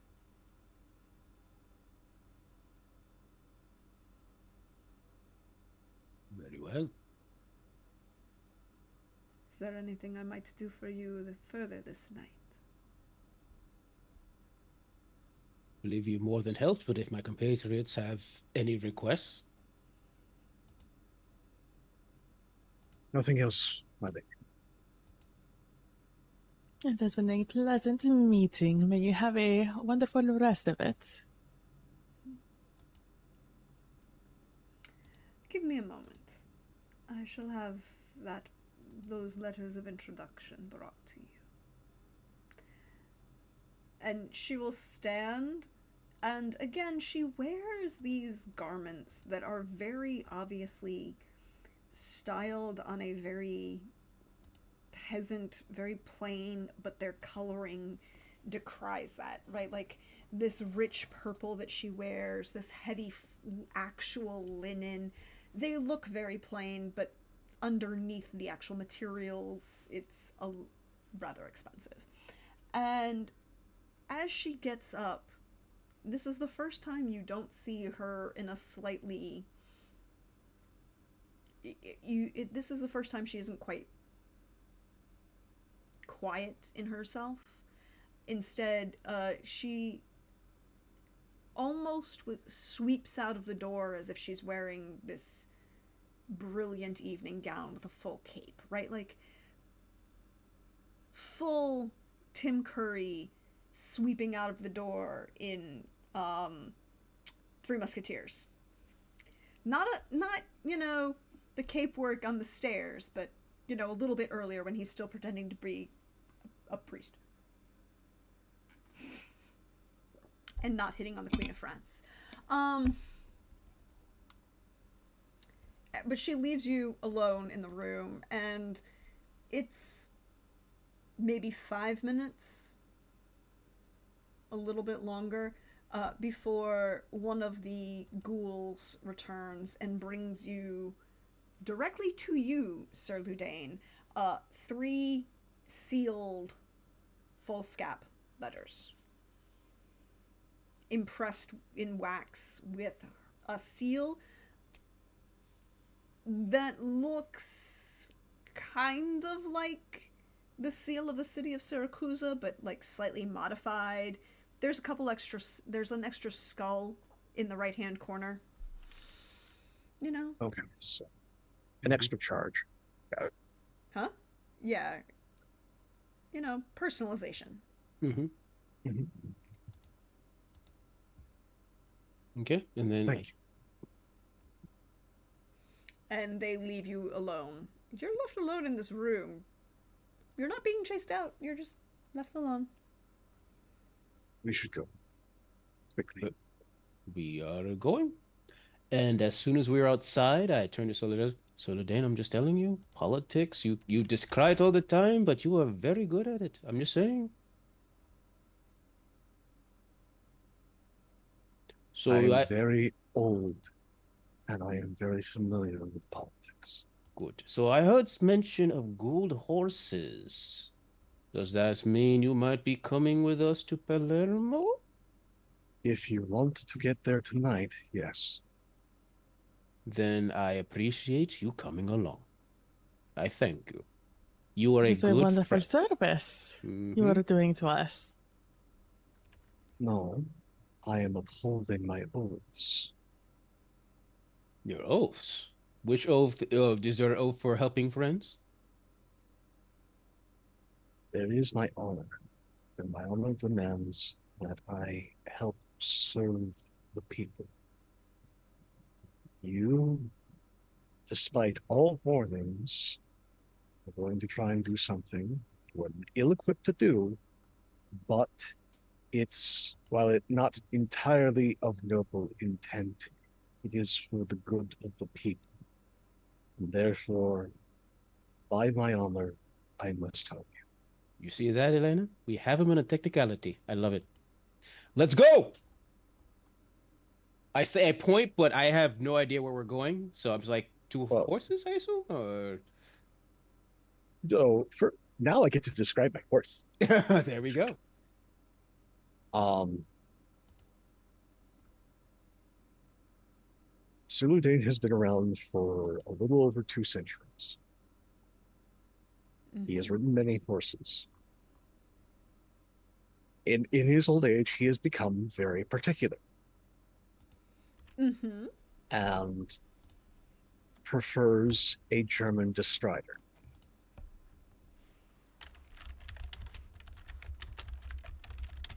So from the Low Countries has probably spent an inordinate amount of money getting himself and this tank of a horse onto this island. Yes. Because you probably did not bring this horse down through Italy. You more than likely sailed from Nice. Sailed from France. Sailed from France. Yeah. And hit Palermo and then came across, because I would like to remind people that it is not until this year that there has even been beginnings of a bridge between the mainland of Italy and Messina in Sicily, and the Straits of Messina are not kind. There's a reason people used to say that Scylla and Charybdis were the Straits of Messina. I'm looking at pictures of this horse, and this horse is a beast. Mm-hmm. Yes, and it's armored. Ooh. And he is just going to, you best gather whatever materials you care about. I'll make sure that Gregor here is prepared, and we will just take him.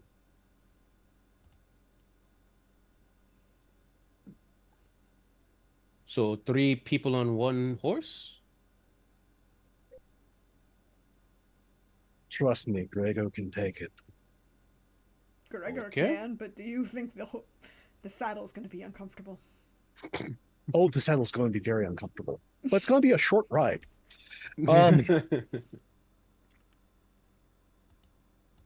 Also, I have fortitude. I don't know about the rest of it.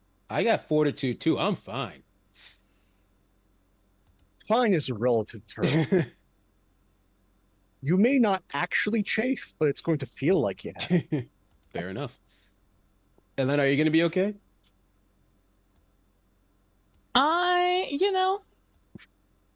I'll be something. Look, I'm assuming at this point that Elena's going to ride in front of the pommel side saddle, because that will probably be the most comfortable position. Mm-hmm. Probably. Because Gregor has a war saddle. It is set up for me with full gear, full kit, full lance, 2 tertiary weapons on the saddle, both a cavalry mace and a cavalry axe. So, yeah, no. Gregor is equipped. We will head. Question is, are you planning to leave tonight? Because by this point, it's probably close to 3 o'clock in the morning. We'll probably end up stopping in some small town on Midway. Mm-hmm. But yeah, I am going to Ghoul Gregor. I am going to give him 8 points of blood. Oh,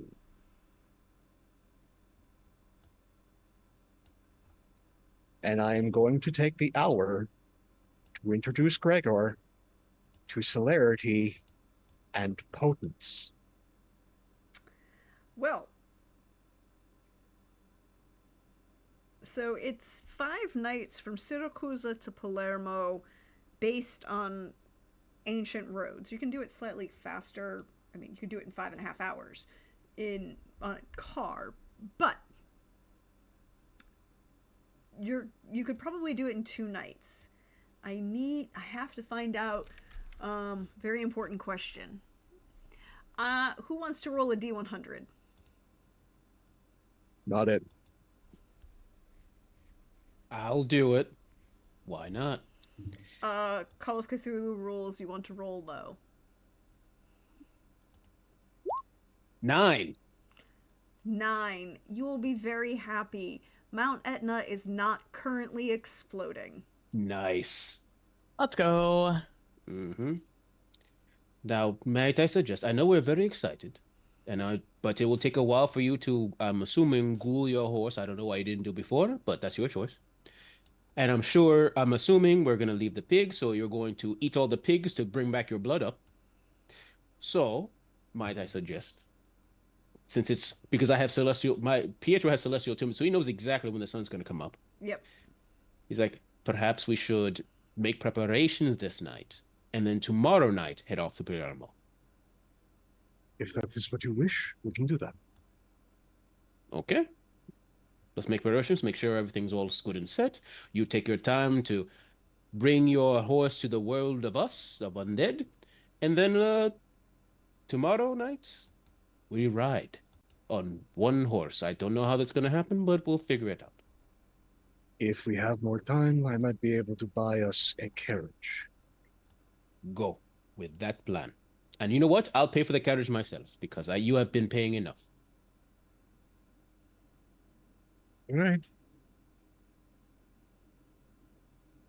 So, plan is essentially, when those two go, I'm going to find just with enough time to get back to the church. There is always the rumor, everyone knows some terrible husband to some wife. Uh-huh. I'm going to make that man disappear. Oh, good. I mean, like, usually the nice thing is there's always a couple of those that are going to happen. Could you just go ahead and roll me perception?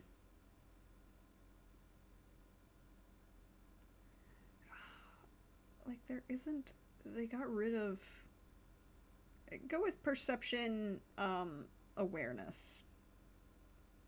Okay. I will spend the willpower on this.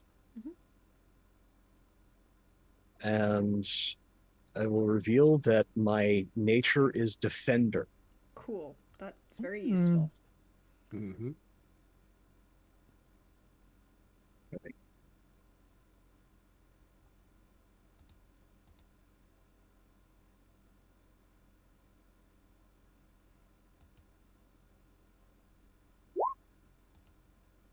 Five successes so far.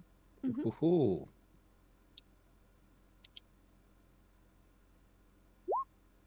6 successes.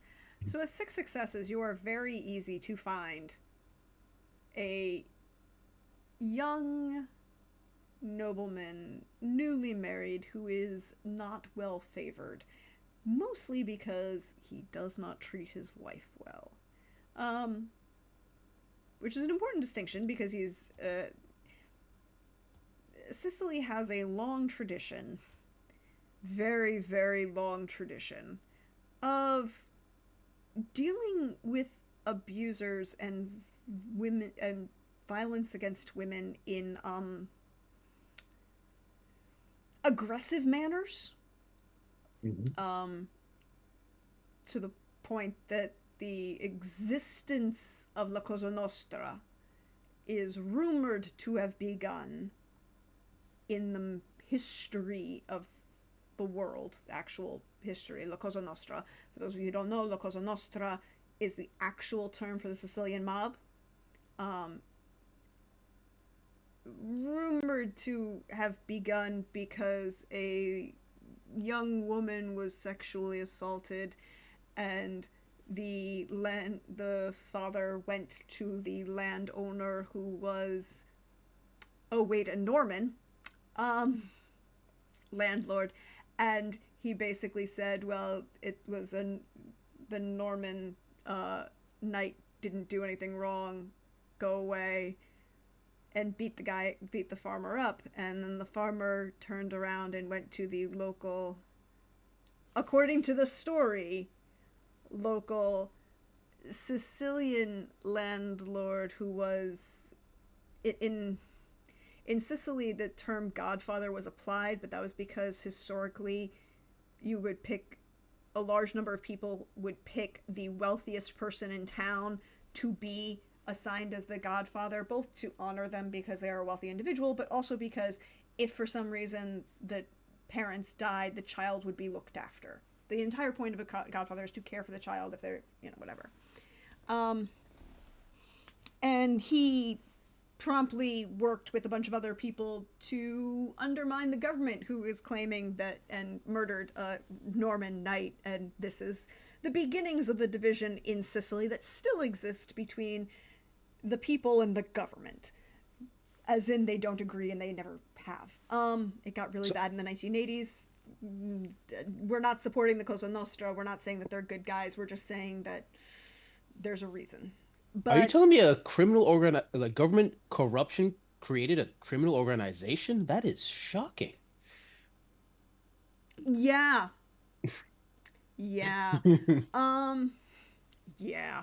But because of that, and given the long history of um, public removal of men who commit violence against women in Sicily, even to the point that up until even the 1980s, and that it was more common for the woman's brothers or her father to um, deal with the individual who may have sexually assaulted her than the government. Um, you are handed, when it becomes known of what kind of person you are looking for, and people take note of the armor, the bearing, and the fact that you're looking for that kind of person, you are pointed in the right direction and then promptly told, "Don't worry about it. Nobody saw anything." You can add positive favor of this area of Syracuse to your sheet. So there are people in the city of Syracuse who think well of Sir Ludain. The fact that he is choosing to hunt um, people who commit spousal abuse leads to a positive reputation. And you can use this to weigh on, and if you need further assistance from the populace in the Kine. It would give you a positive reputation of both the kindred and the Kine, and kind of with the church as well, because there's always, well, the priests are bound by the seal of the confessional. yeah. They can't say anything, but they can look strongly in a direction. Uh, Point of order that a lot of people forget: the seal of the confessional only applies if you're truly repentant when you make the confession.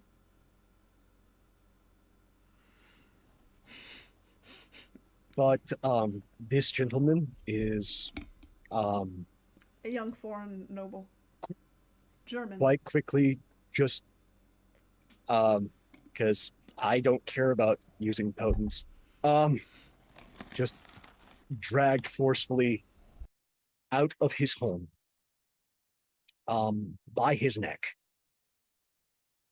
Um and given everything that's going on, I'm in full guard. I'm in full armor. I am going to drain this man publicly. In the night. Cool. Drain every last drop of him.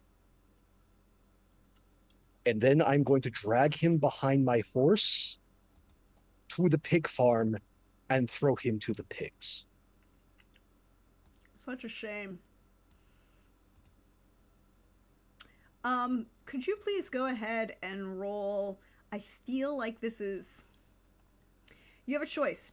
Either charisma, because it's not quite intimidation, right? It kind of is, but at the same time it isn't. It's making a statement. So I would almost say charisma, legerdemain, or manipulation, legerdemain. We'll go with charisma. Mm-hmm. And you get can I make a argument for expression? Make your argument. Or politics. Make your argument. Well, again, this is a statement. Mm-hmm. Actually, no, I'm going to go with law. Ooh. I would honestly, I would, if you didn't want, like, the argument for law versus legerdemain is a lot stronger than politics or expression versus legerdemain. No, this is law. This is essentially a declarative statement from the landed knighthood that this conduct has very clear consequences. That the devils of the night will claim you and feed you to the pigs. And there are enough people on this island that because I will spend another willpower. You get an extra die because of your bonus reputation. Okay. Was about to say is because of this. What was I saying? Oh, the interesting thing about Sicily is that even after the caliphate is pushed out, there's still a very large Jewish and Islamic population on the island that are pretty well seen favorably, right? In a general sense. Like, there isn't religious tension won't be an issue, even, or religious persecution won't be an issue until certain Spanish popes get involved with life in another 500-600 years. But that's because we can blame the Spaniards. It's all their fault anyways. But with, what is it? 2 successes? 3 successes in total. 3 successes, 3 successes in total because I spent the willpower. Yeah. You are definitely seen favorably. This will be made note of, and you might have a new following in the city.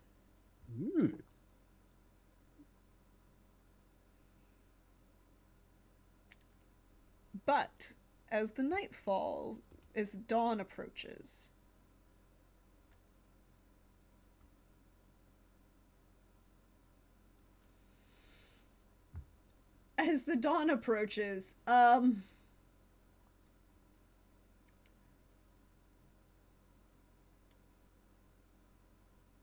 there is an anticipation in the air. Movement. You've chose a course that you are going to abide by. But Pietro, as you make your way back to the dockside for the evening, or unless you were choosing to wait on it somewhere else for the day.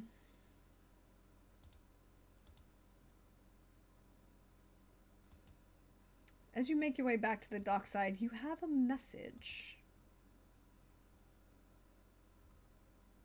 A young personage comes up to you. Street rats, useful all over the place. and hands you a folded note. Scrap paper. And then darts away back into the night.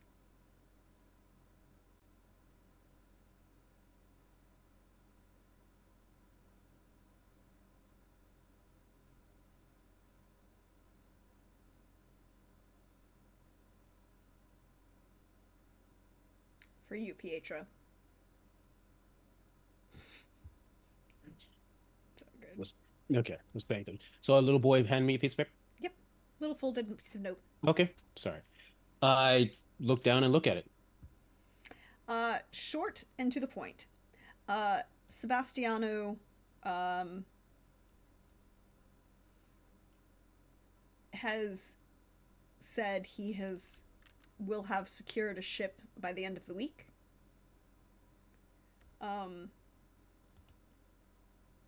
And he believes the Kraschi have a little too much influence in financial matters, and that perhaps it would be such a horrible shame if certain things went missing from them. You said the Kraschi? Yep. I'm assuming they're Venetian. No. Wait. Who are they again? Maybe I lost track here. So, the Kraschi, the Krasci, is the merchant house belonging to Adolorata and her family. Ah, the Tremere? Yep. Really? You know, the one who said that she wanted to be prince and wanted arranged the whole thing. Well, how sad.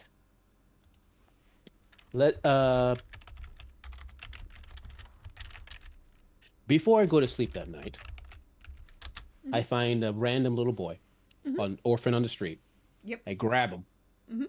I look at him in the eye. I'm going to hand you a piece of paper. I want you to give it to somebody, and I will give you a little coin to do this for me. 3. I like you. 3 it is. Ambitious. I appreciate it.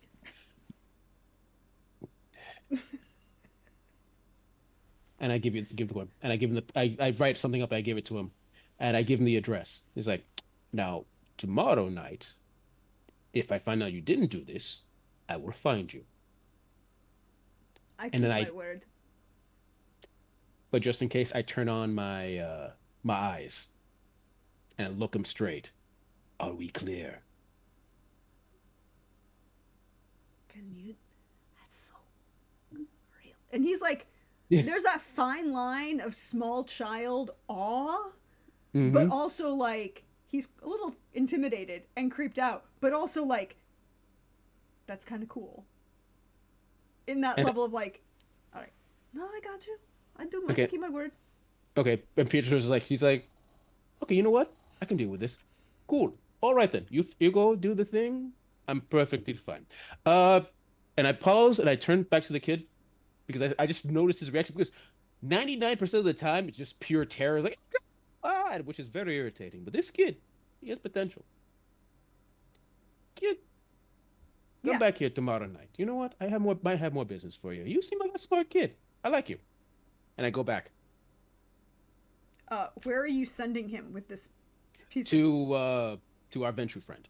Sebastiano. Okay. Sebastiano. Basically telling him like, I totally agree. I want to do this so badly. We're good. Cool. Yeah. Cool. Yeah, he will take that. The kid is going to, Matteo will come back and, he will have taken it off.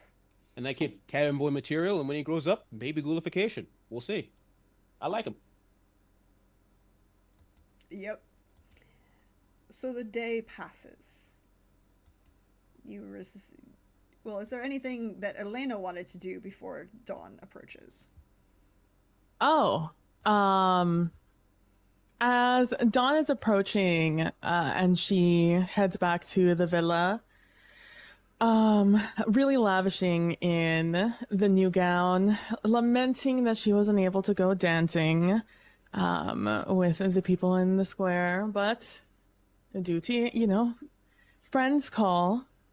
But as I am heading back to the villa, like weaving, through in between the villas to get back to mine, I will do a very dramatic sigh and be like, ugh, I didn't even get to dance in my new dress. What a shame. And now I'm not going to be in the city for the next week. Whatever will I do? And I make way into my pitch black villa because, like, Oh, lights, who needs no, no, no, those? no. I have a very important question for you. Are you Mm-hmm. attempting to be quiet entering? To my villa? Absolutely not. No. Cool. Because Nonna's on watch. Oh, as I was walking here, I made sure to like mess up my hair just a little bit, just specifically for Nonna. I'll even take like a path where Nonna can see me walking past. There's this little flicker of light behind one of the shades of the window, and you just see it crack just a little bit, and a peak, and a raised eyebrow, and the slight hint of both judgment and appreciation, right? Like, just this little bit of hint of there's multiple layers here, right? Like, go ahead and roll perception empathy here, because there are layers. There are layers.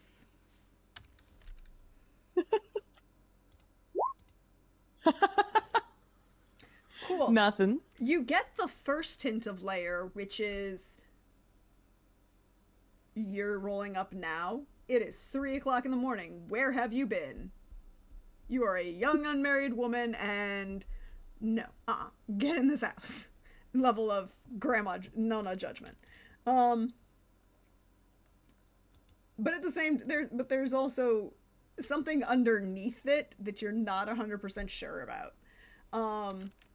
But it doesn't sound like she's mad at you. She's just judging. And then you see the window close again. And the light won't go out until you're actually inside the building, and then the light will go out. Mm-hmm.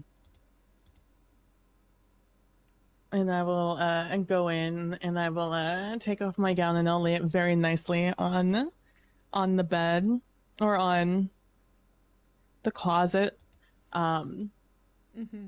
And I will look out into the night, out the window just once more, and be like,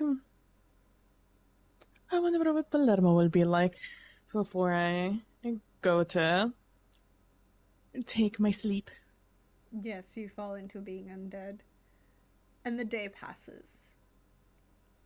And the night, we see the city wake up. The tensions are still there. The bells ring out. And night falls once more. It is the 30th of September. In the year of our Lord 1231. And as night falls, Sir Ludain, I believe you technically get up first. But you Yes. gotta wait for these two to get out of the city to come out to your farm. Monastery, pig farm thing. Get to the monastery that is near the pig farm. You know? All of the above. Since he's waiting for us, the first thing I do wake up. I get dressed because I still sleep at least for this time in the sea. I get up, get dressed, and before I head over to see him, I go see if the little boy's there. Yeah, he's kind of like waiting in the shadow of a couple of the big shipping barrels. Mm-hmm. Mostly, you know, you can roll me perception empathy. So perception, empathy. Gotcha. So perception of 3, empathy of 1.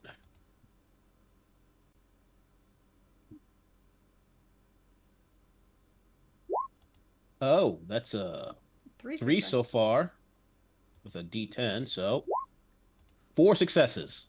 Mm-hmm. Um, he very obviously took it. You are used to street kids. You've experienced the various children that haunt the dock sides of many a city, this one included. And one of the things that you would know is that he has hidden himself away just enough so he's out of line of sight of everyone else, but he can still be seen by you if you're looking for him. It was an intentional choice on his part. Number one. Number two, he's on the lookout for you, but he's also perhaps on the lookout for other wise business opportunities, shall we say. I like this kid more and more. He's a smart one. That kid has potential. And I obviously walk up to him. Mm-hmm. He's like, "You're here?" I keep my word. I left it with his servant. Very red. It's probably good enough. Trust me, he doesn't like to. Let's just say he has an idea of who he can talk to, and you're not on that list. He's that type of person. But that said, kid, I like you. You have potential. And I go into my bag and take out a few silver and give it to him. I'm going for a few nights. I'll be back. I want to see what you do with that silver. And we'll see where we go from there. And I walk away.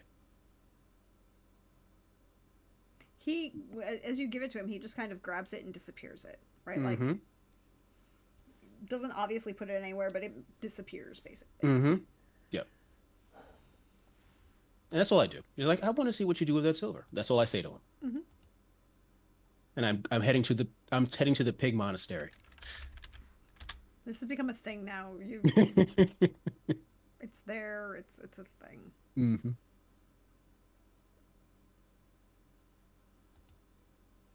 And Elena, what are you doing? I am what am I doing? I am packing some outfits for the journey. And I am also going to leave a note with the groundskeeper. I tried to remember his name. I don't remember it.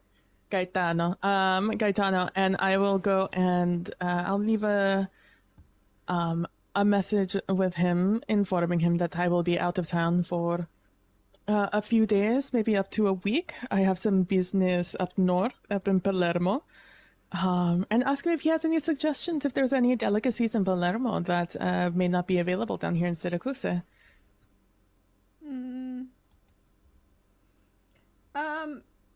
He will, express not so much delicacy. Is there anything else? There's some fancier things that are going to get imported there to the capital that won't necessarily get to, just the local.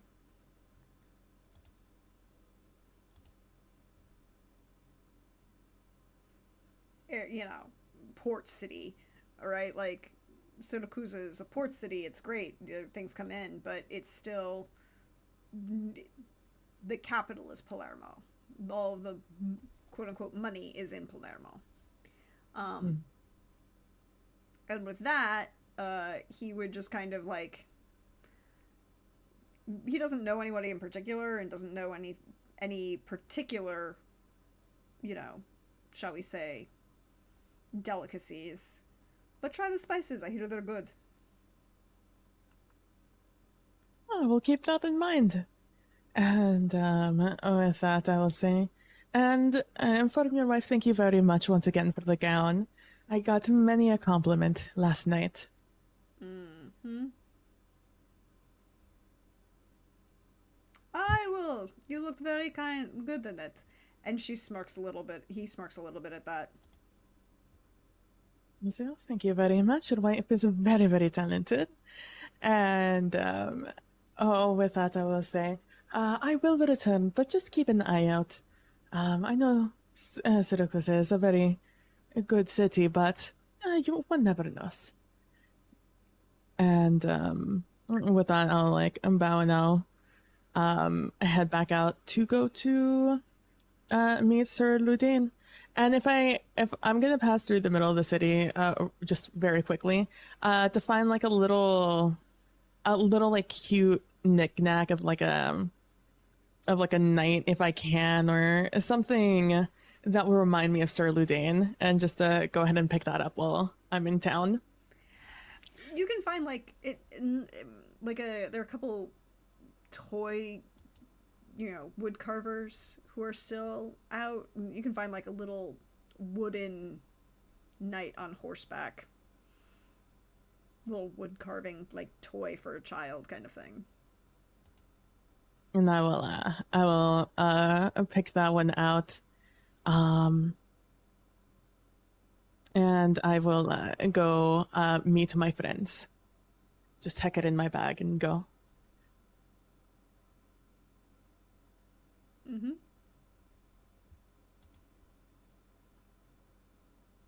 Before they arrive, I am going to go over to the farmer's house near the monastery. The knock. Mm. Sir Ludain, how may I be of assistance? I am going away for what should be a few days, but just in case it's longer, I would ask that you look after the monastery as well as yourselves and your family. Here, and I hand him a sack containing 30 gold. There is a look on his face. This is more money than he has seen. It's more money than he makes in a year. But, yeah, of course. Is there anything in particular you need? I can arrange... is there anything in particular you would like for me to do for your pigs? Oh, just look after everything. Keep you and your family safe. These are very strange times. Of course. Good evening. And leave.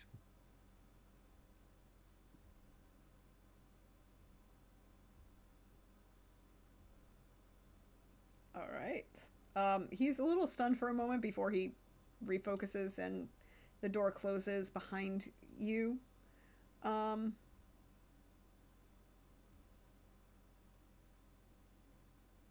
It's maybe grand total of an hour before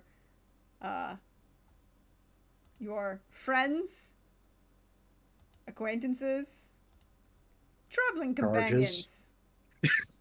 You know what? I say friends. We are all, we've been through thick and thin together. We've seen things. We've known things. We've kicked churches together. I think we are a group of friends.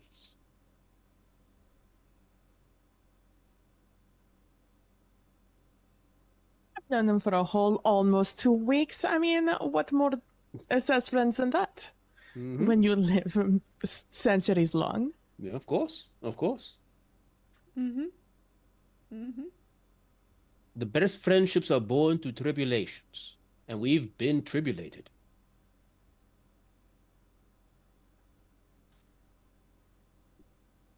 Absolutely. All right, let's go into town, get the carriage, and then be off quickly.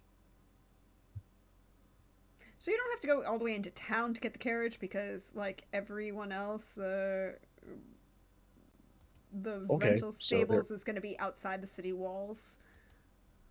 Really? Well, we'll go there, see if they've got carriage we can rent or purchase, and then They have pee on both. our way. And you are well liked enough that you would even get a discount if you wanted to purchase it. Yeah, let's just purchase it outright in case, if nothing else, it can be donated later. Mm-hmm. Mm-hmm. You now have a carriage. And a war horse that you've ghouled. With potence and celerity. Mm-hmm. This is going to be a fun carriage. And this is before suspension has existed. So this is going to be an interesting carriage ride. No, it has a suspension. It doesn't have an Oh. independent rear suspension. Those are two separate things. Okay. Haven't you watched My Cousin Vinny? Don't you understand? If you had an independent rear suspension, when it's a solid one suspension, it would lift up and ride along its edge. But that didn't happen here.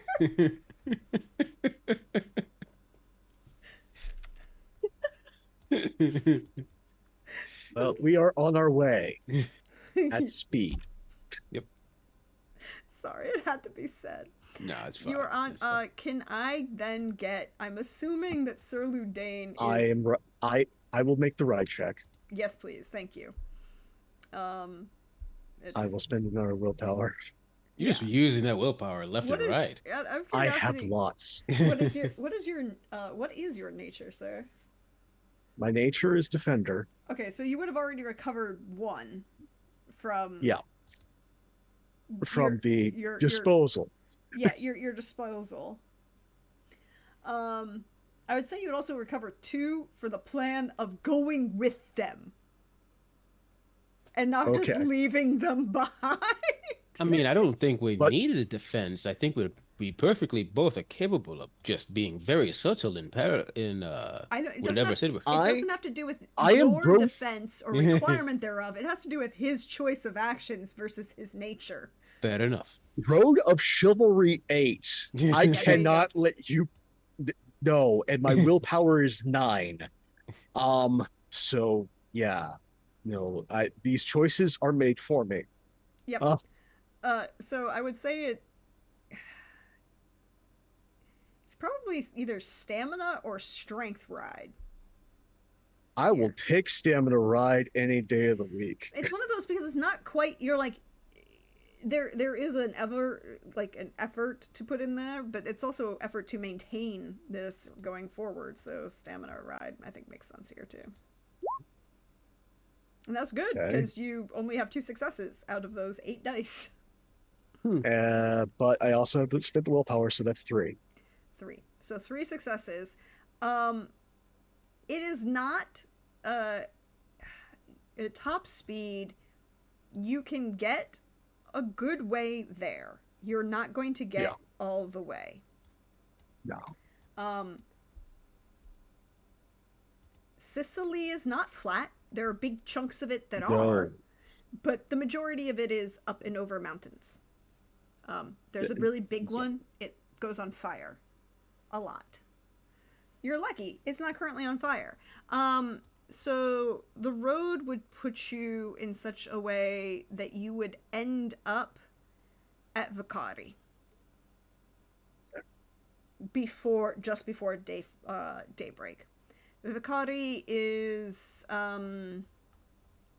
like a couple hour, maybe an hour and a half. Well, a current day's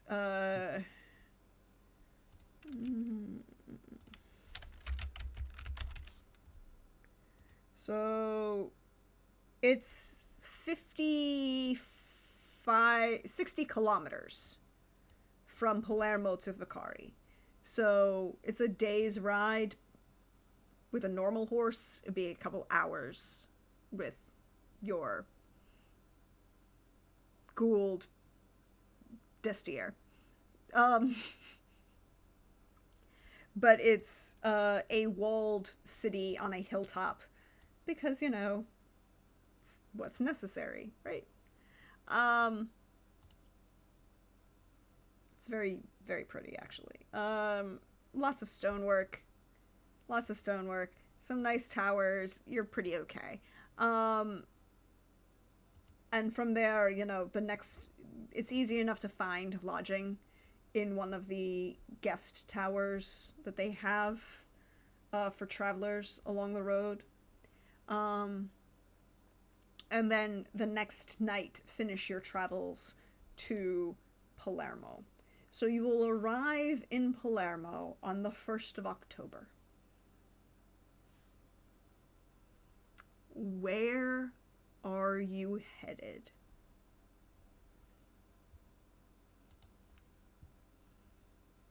Well, based upon the letters that were Mm-hmm. given and what good Lady Josephina told us, um, probably first to the family that would allow us to essentially reside upon their estate first Mm-hmm.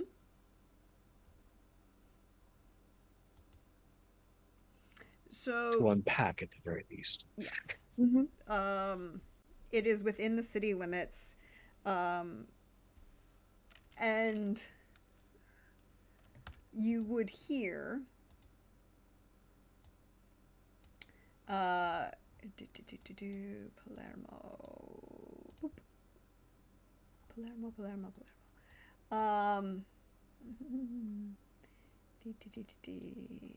It's the aroma. They are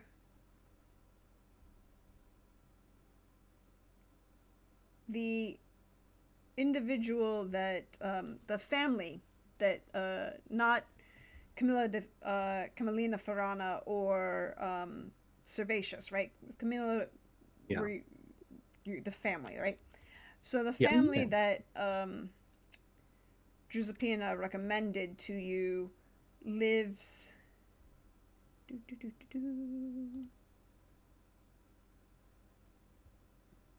Um,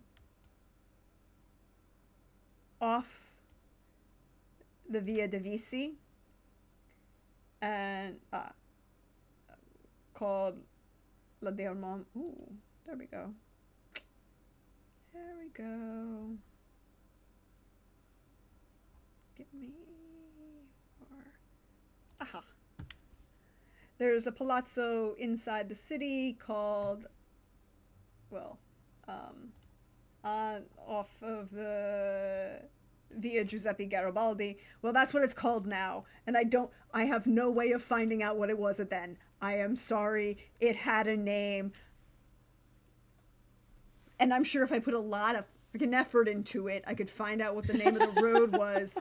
But Giuseppe Garibaldi is this road has been named after the guy who unified Italy, right? Like in the 1880s or 1860s. And I am not going to try and figure out what the name would have been in 1230. The street would have been the same. It's a palazzo that is now called La Diamora del Genio. It's a Diamora. There we go. Diamora Storica.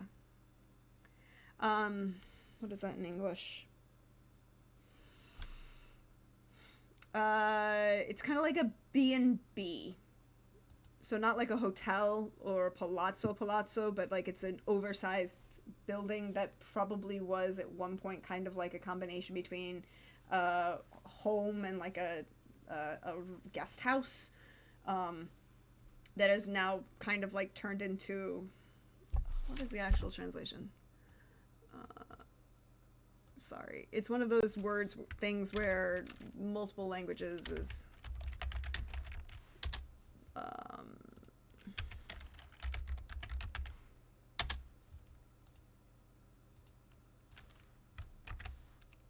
yeah, okay, so it's technically like a historic home turned B&B, right? Like is what the actual translation is. But it's like a little bit less than a palazzo, but more than just like a regular person's house.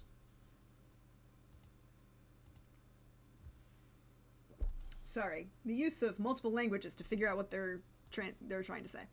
Anyways, it is away from the seawall by a couple of kilometers, but it's east of the Via Roma, which was the main Roman road. The old Roman road.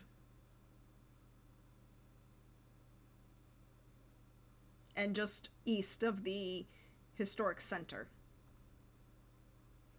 So there you go. And they would more than welcome you.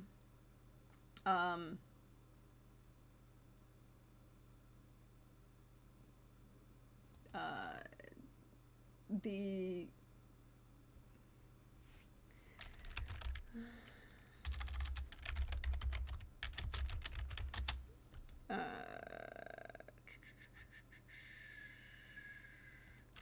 here we go.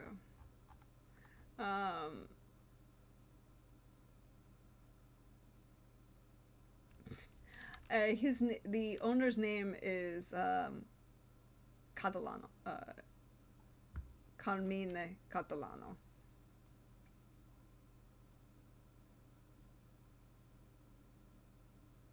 And it's in English we would say his name is Carmine, but it's Carmine. There's an E at the end of that.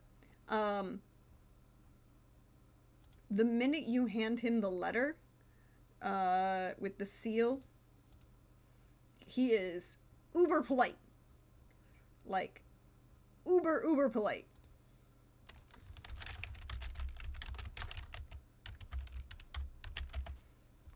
Thank you, sir. And, no, thank you for your kind welcome. Please, come, let me introduce you. And, are you, how many rooms? 2? 1? There's no judgment. There's just like, just question. 30 rooms. Of course. We will find you. And he begins to lead you into the back of this again, and it's like the foyer is all stone and marble and then leads into an open courtyard that goes east, or technically north-south, but to your right and left, because the street is on the door faces on the street that's north-south, and to the sea, well, east-west, and the sea is to your north. Kind of. The bay is awkwardly positioned around Palermo. The majority of the bay is to the east, but then there's the island, whatever. Anyways, so as he leads you in, and then we'll begin to lead you upstairs to a number of bedrooms. They're all comfortable, but relatively plain. The windows all have shutters and heavy curtains in front of them. All of the beds are the same. The linens are clean. They're well cared for. They're just not ostentatious. This is a guest house, right? Like, they provide a service of hospitality, but they are not, it's not the greatest. It's not like you're staying at the Ritz.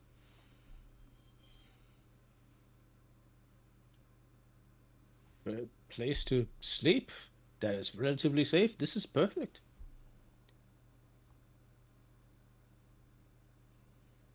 Please be welcome in my. Is there anything I can get for you?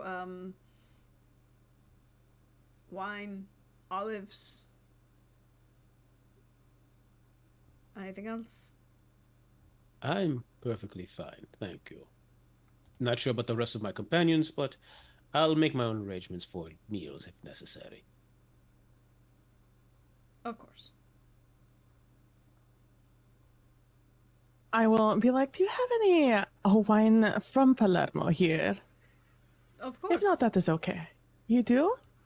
Oh, I would love a glass of it. I would love to try it. Una mazzoletta di vino legale. Sì, signore.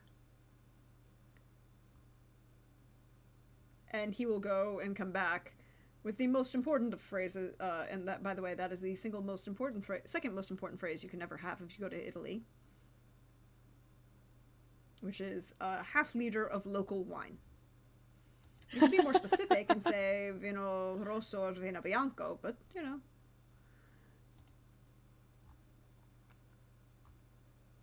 And I will take it and I will say thank you so very much, and I will spin it around, and I will really appreciate it before I take a sip. I mean, it's good. It's really good local wine, but it's, it's not like... It's good wine. It's local, though. It is, however, a lot stronger. I mean, you're used to this. You, Elena, are used to this. It's probably not what a lot of people in the present day are used to, because wine was kind of designed to be watered down. We're past the Roman period where you were adding other like flavor enhancers to the wine, but it was still like made very, very strong and then was, cut with water. Because the water, at least in Roman areas, was kind of safe to drink, but not everybody's choice to start things off. So yeah, it's decent local wine. And I also drink it and say thank you very much. And you are left alone in 3 rooms at the end of one hall, at the south side end of the building, on the 2nd floor, overlooking the back courtyard, away from the street.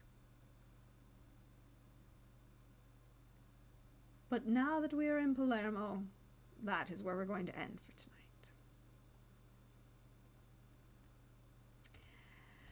And so,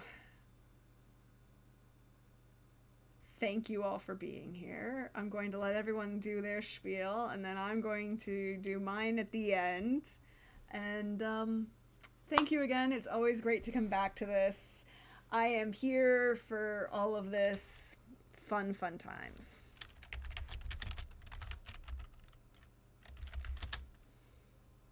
So why don't we start going in the same order that we started in? So directly above me on the overlay.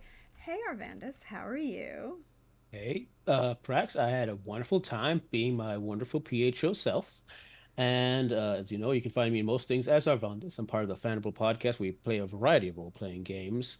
I also have a YouTube channel called Arvandus, where I go over the lore of various war games because I'm a war junkie. Well, at least, in fantasy sci-fi terms.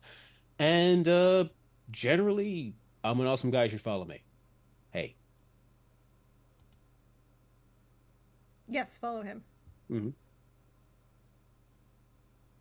And then share some love, something you enjoyed, what you're looking forward to next week, because it'll be great. Oh, what I'm looking forward to next week? A chance to use my claws. Not next week, the week after, I should say. I mean, yeah. But whenever we meet up again, the chance to use my claws in a combat-like situation. I mean, of course, if it's peaceful, if Sir Ludain or Lena can find a peaceful resolution, I'm okay with that. But if we can't, I am more than willing to politely use my claws in someone's face. Good to know. Good to know. Hey PB, how are you? How's life going for you? Hi, things are going well for me over here. Hi, I am PB from @PB Plays Inside, where you can find me over on Twitch and Twitter and Blue Sky, although I'm most active on Blue Sky. This upcoming week, starting in October, my good friend and I, Catelyn, are going to be starting a bi-weekly series in what we are calling 100 Days of Horror in Minecraft, where we've chosen a spooky, scary mod pack that neither of us really know that much about, but we've built a little bit in it in preparation for the games, because we're going to be doing a little bit of RP in it to, and create a little bit of a storyline while we're playing. And we were setting up the first scene, essentially, and some spooky things happened, even though they weren't supposed to. And we're both just a little bit of scaredy cat, so it should be a lot of fun. And that's going to be Tuesdays and Thursdays on my channel, twitch.tv/PBPlaysInside, in the evenings, and that should be a lot of fun. So if you like spooky, scary, or watching people be scared, feel free to stop by. And at the end of October, October 30th, I believe, is the Wednesday. I'm also going to be doing a spooky solo TTRPG called Tangled Blessings, and I am very much looking forward to that. And maybe I might sneak in an Almanac of Sanguine Past in there by Rory. Ooh, I don't remember their last name. I just remember their first name. But it is a very good TTRPG, as so far as I've read. I've never played it as to this point. But I might sneak it in there because it looks really interesting and I really want to play it. But there's only so many days in October, you know? But that is what's coming up for me in October, along with this amazing game where we have a few more sessions left, and I'm looking forward to those sessions. As with this week, I love seeing Sir Ludain, just a juxtaposition of Sir Ludain always, of just like disparaging himself. And in this case, disparaging us a little bit, but you know, that's okay. I forgive him. And also then immediately turning around and showing like why he has so much worth and how disparaging himself is doing himself such a great disservice. And maybe one day Sir Ludain will look past what he perceives to be his lack of honor or loss of honor and see that he's really gained that back.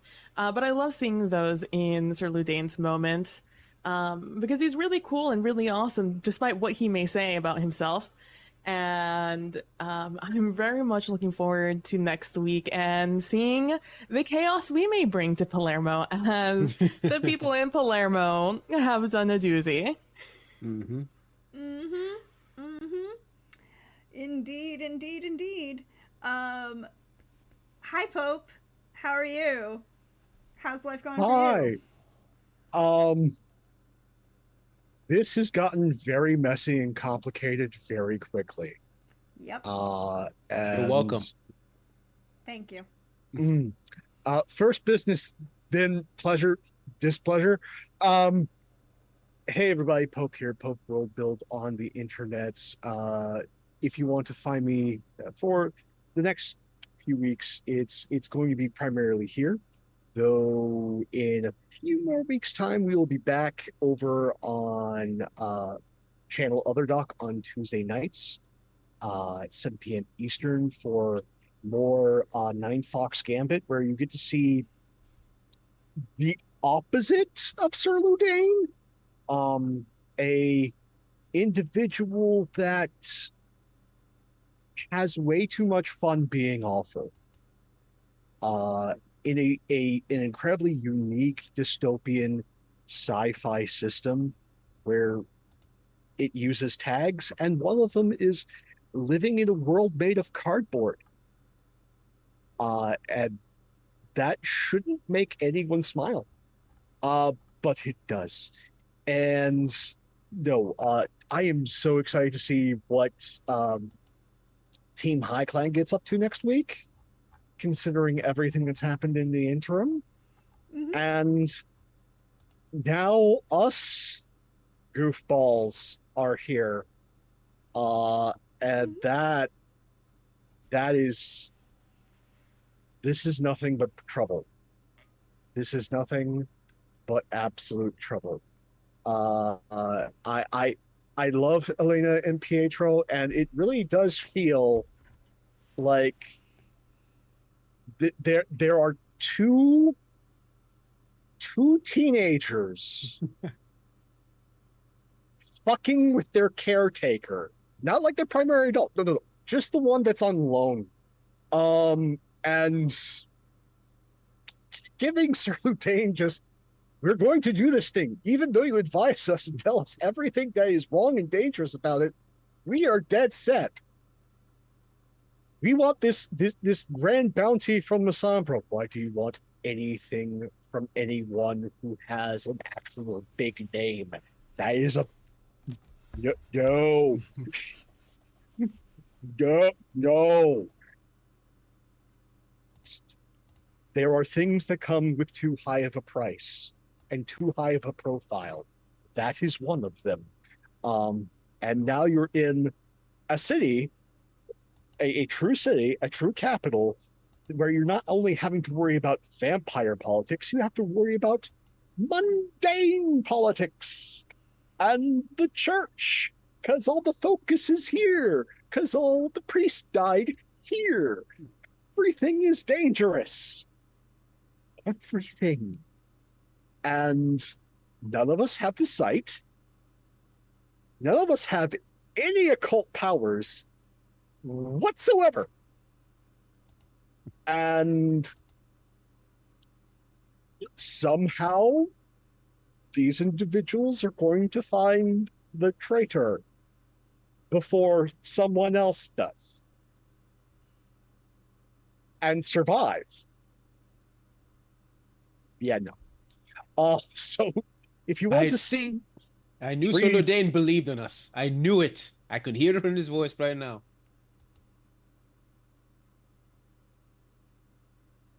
Sir Ludane is going to do his absolute best to keep the two of you alive.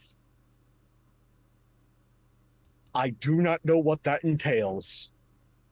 I am afraid because as as I've been talking, I have been seeing the smile increasing on Prax's face. And fortunately for me, I have gotten some really good anti-anxiety meds now. So, but I'm going to have to take one before I come in 2 weeks, knowing what that smile means. Um, so thank you all so much for being here. We're live, VOD, YouTube. A story is nothing without its audience. You're much part of this as we are. Take care of yourselves with one another, and I'll see you soon. Well, I'm sure everything will be fine. Thank you all for being here. Thank you to my watchers at home, whether all of these people are going to be here. Thank you to my wonderful, fabulous players for giving me more things to figure out. But hey, I got this. I think it'll be great. Now we've got two of you affecting one city. I'm sure everything will be fine. But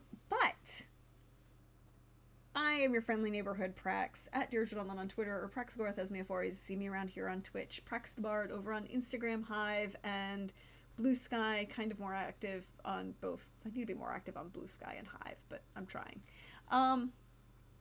If you missed out on our 2 solo sessions with the wonderful, wonderful Opera Geek and Trooper SJP, they're going to be up on YouTube tomorrow. Hi, there is a YouTube.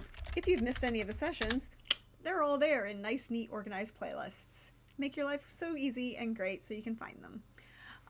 There is also merch. I have a merch store. All of the proceeds go back into this. It's kind of really easy. Nice stuff. They make really well. I've already begun designing a particular thing. Now I need to tweak a particular thing. It'll be great. I'm sure life will be grand. I will probably be doing some more little pop-up video game streams as I build back up my Genshin account again. Curse you, Sony. Because of things. And then, but will definitely find me back here on Sunday as we deal with Team High Clan, and they get to figure out what's been going on or find out information and see how things have been affected for them. Because certain people have a box, and certain other people had, friendships, and certain other people have really big owies or had a really big owie. It's what happens when you get, 4 levels of lethal damage.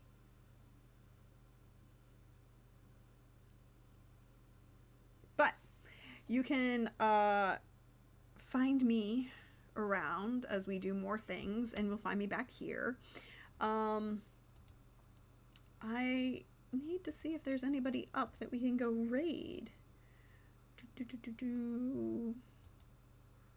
Is there anybody? Nope, no one's up tonight. So we'll just end it for here and say, I'm sure that life will be grand when we come back next. So I'll see you around, everyone. Bye-bye.